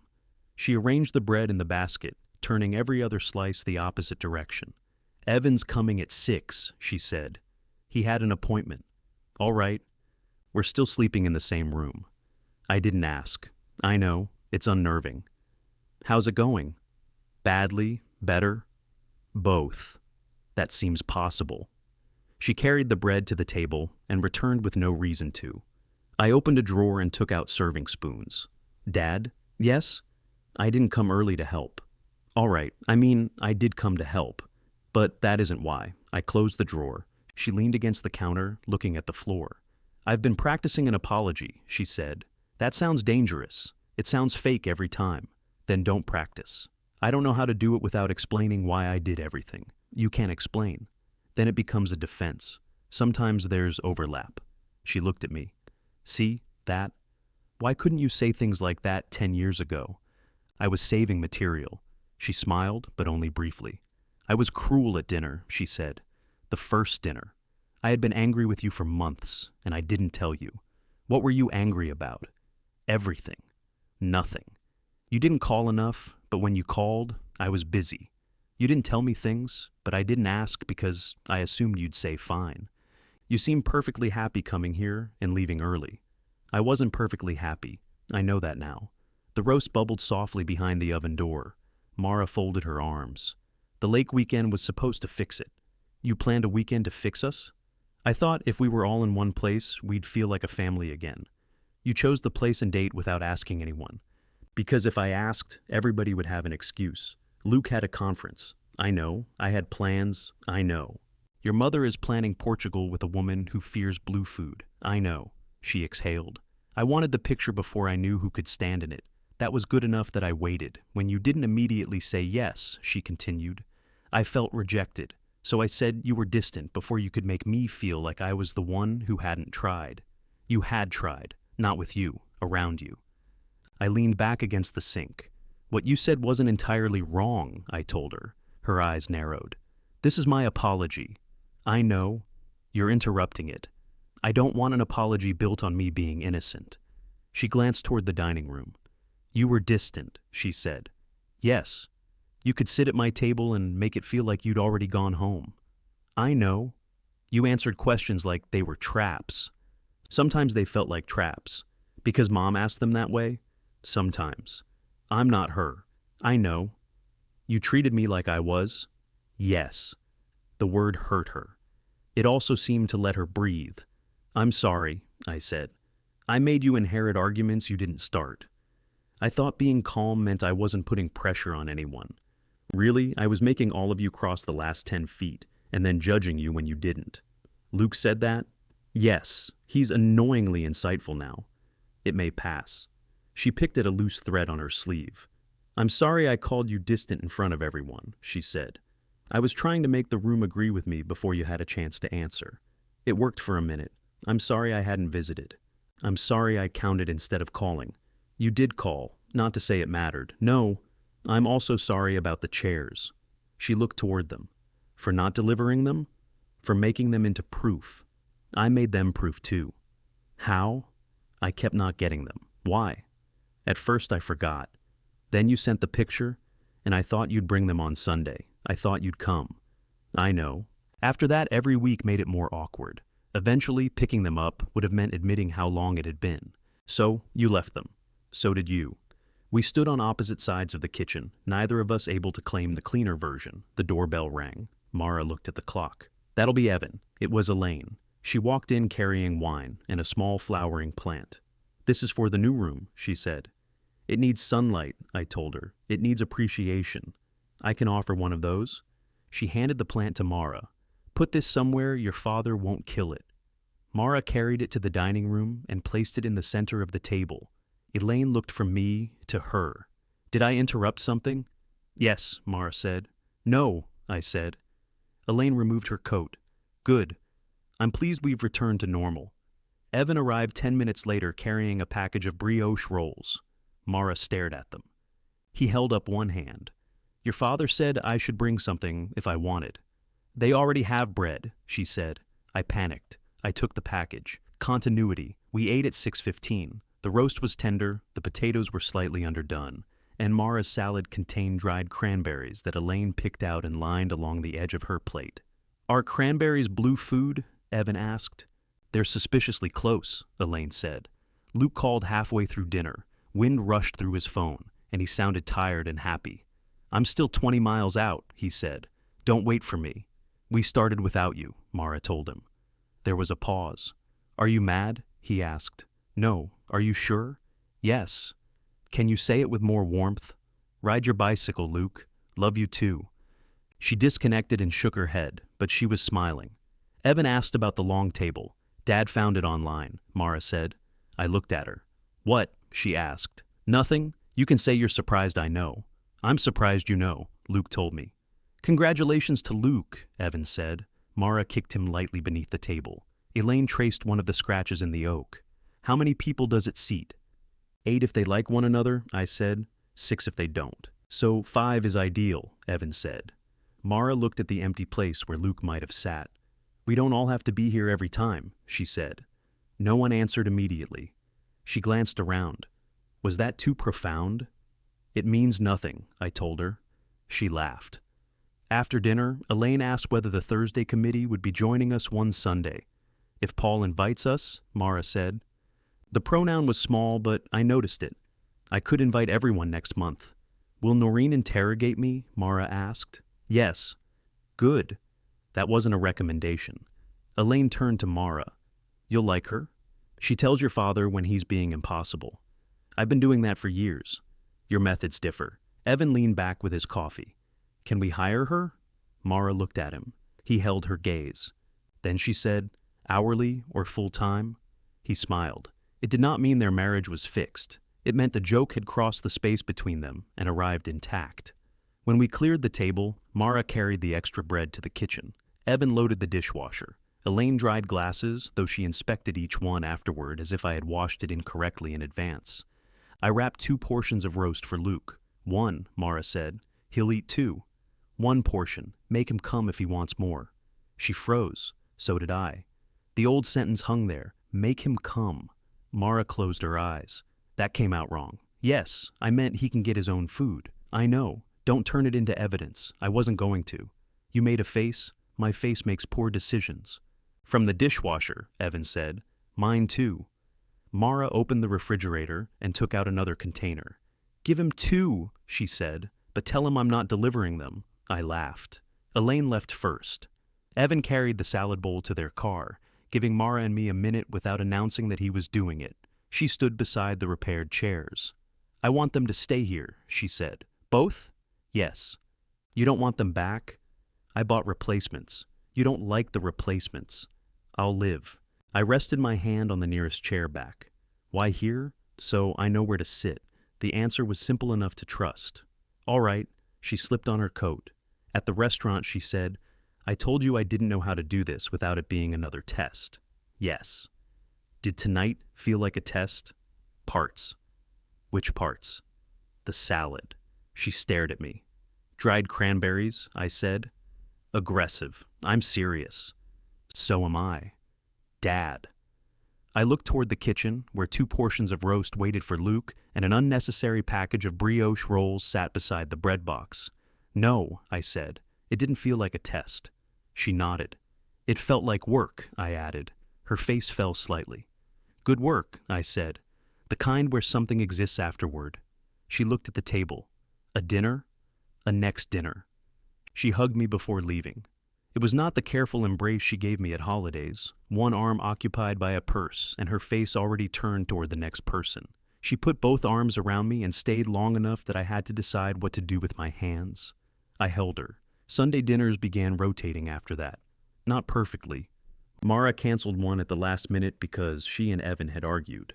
I told her I was disappointed without accusing her of ending the family. She apologized without explaining for 15 minutes. Luke hosted once and served food from containers because his dining table was covered with bicycle parts. Elaine returned from Portugal with photographs, a ceramic rooster, and a lasting distrust of hills. Frank flirted with her at my first dinner that included the Thursday committee. Elaine pretended not to notice and asked him 3 questions about his blood pressure. Evan and Mara kept going to counseling. Some weeks they arrived together. Once they came separately and left separately. Neither asked me to interpret it. I kept hiking. I fixed fewer things without being asked and began saying what I wanted before resentment had time to become furniture.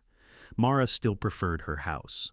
She still organized conversations when silence lasted too long. I still answered fine often enough that she started asking, fine as in good, or fine as in you want me to stop.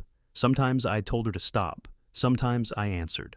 One Sunday, several months after the dinner, when she called me distant, all 5 of us sat around my long table. Mara was in one repaired chair. Luke was in the other, complaining that it leaned. "It does not lean," I said. "It has emotional tilt." "You're sitting crooked," Mara told him. Elaine passed the potatoes. "Your father built an entire family reputation on being difficult to read. A chair is the least of it." Mara started to laugh. Then she stopped. "He was hard to know," she said. The table quieted. She looked at me. But I didn't exactly come close enough to check. I could have rescued her with a joke. I could have said none of it mattered now. Instead, I said I made myself useful so nobody had to decide whether they wanted the actual man. Mara reached across the table. "Well," she said, taking my hand, "the actual man still puts too much salt in the potatoes." Luke tasted them. "She's right." Elaine reached for the salt shaker. Evan asked for more, and nobody let go.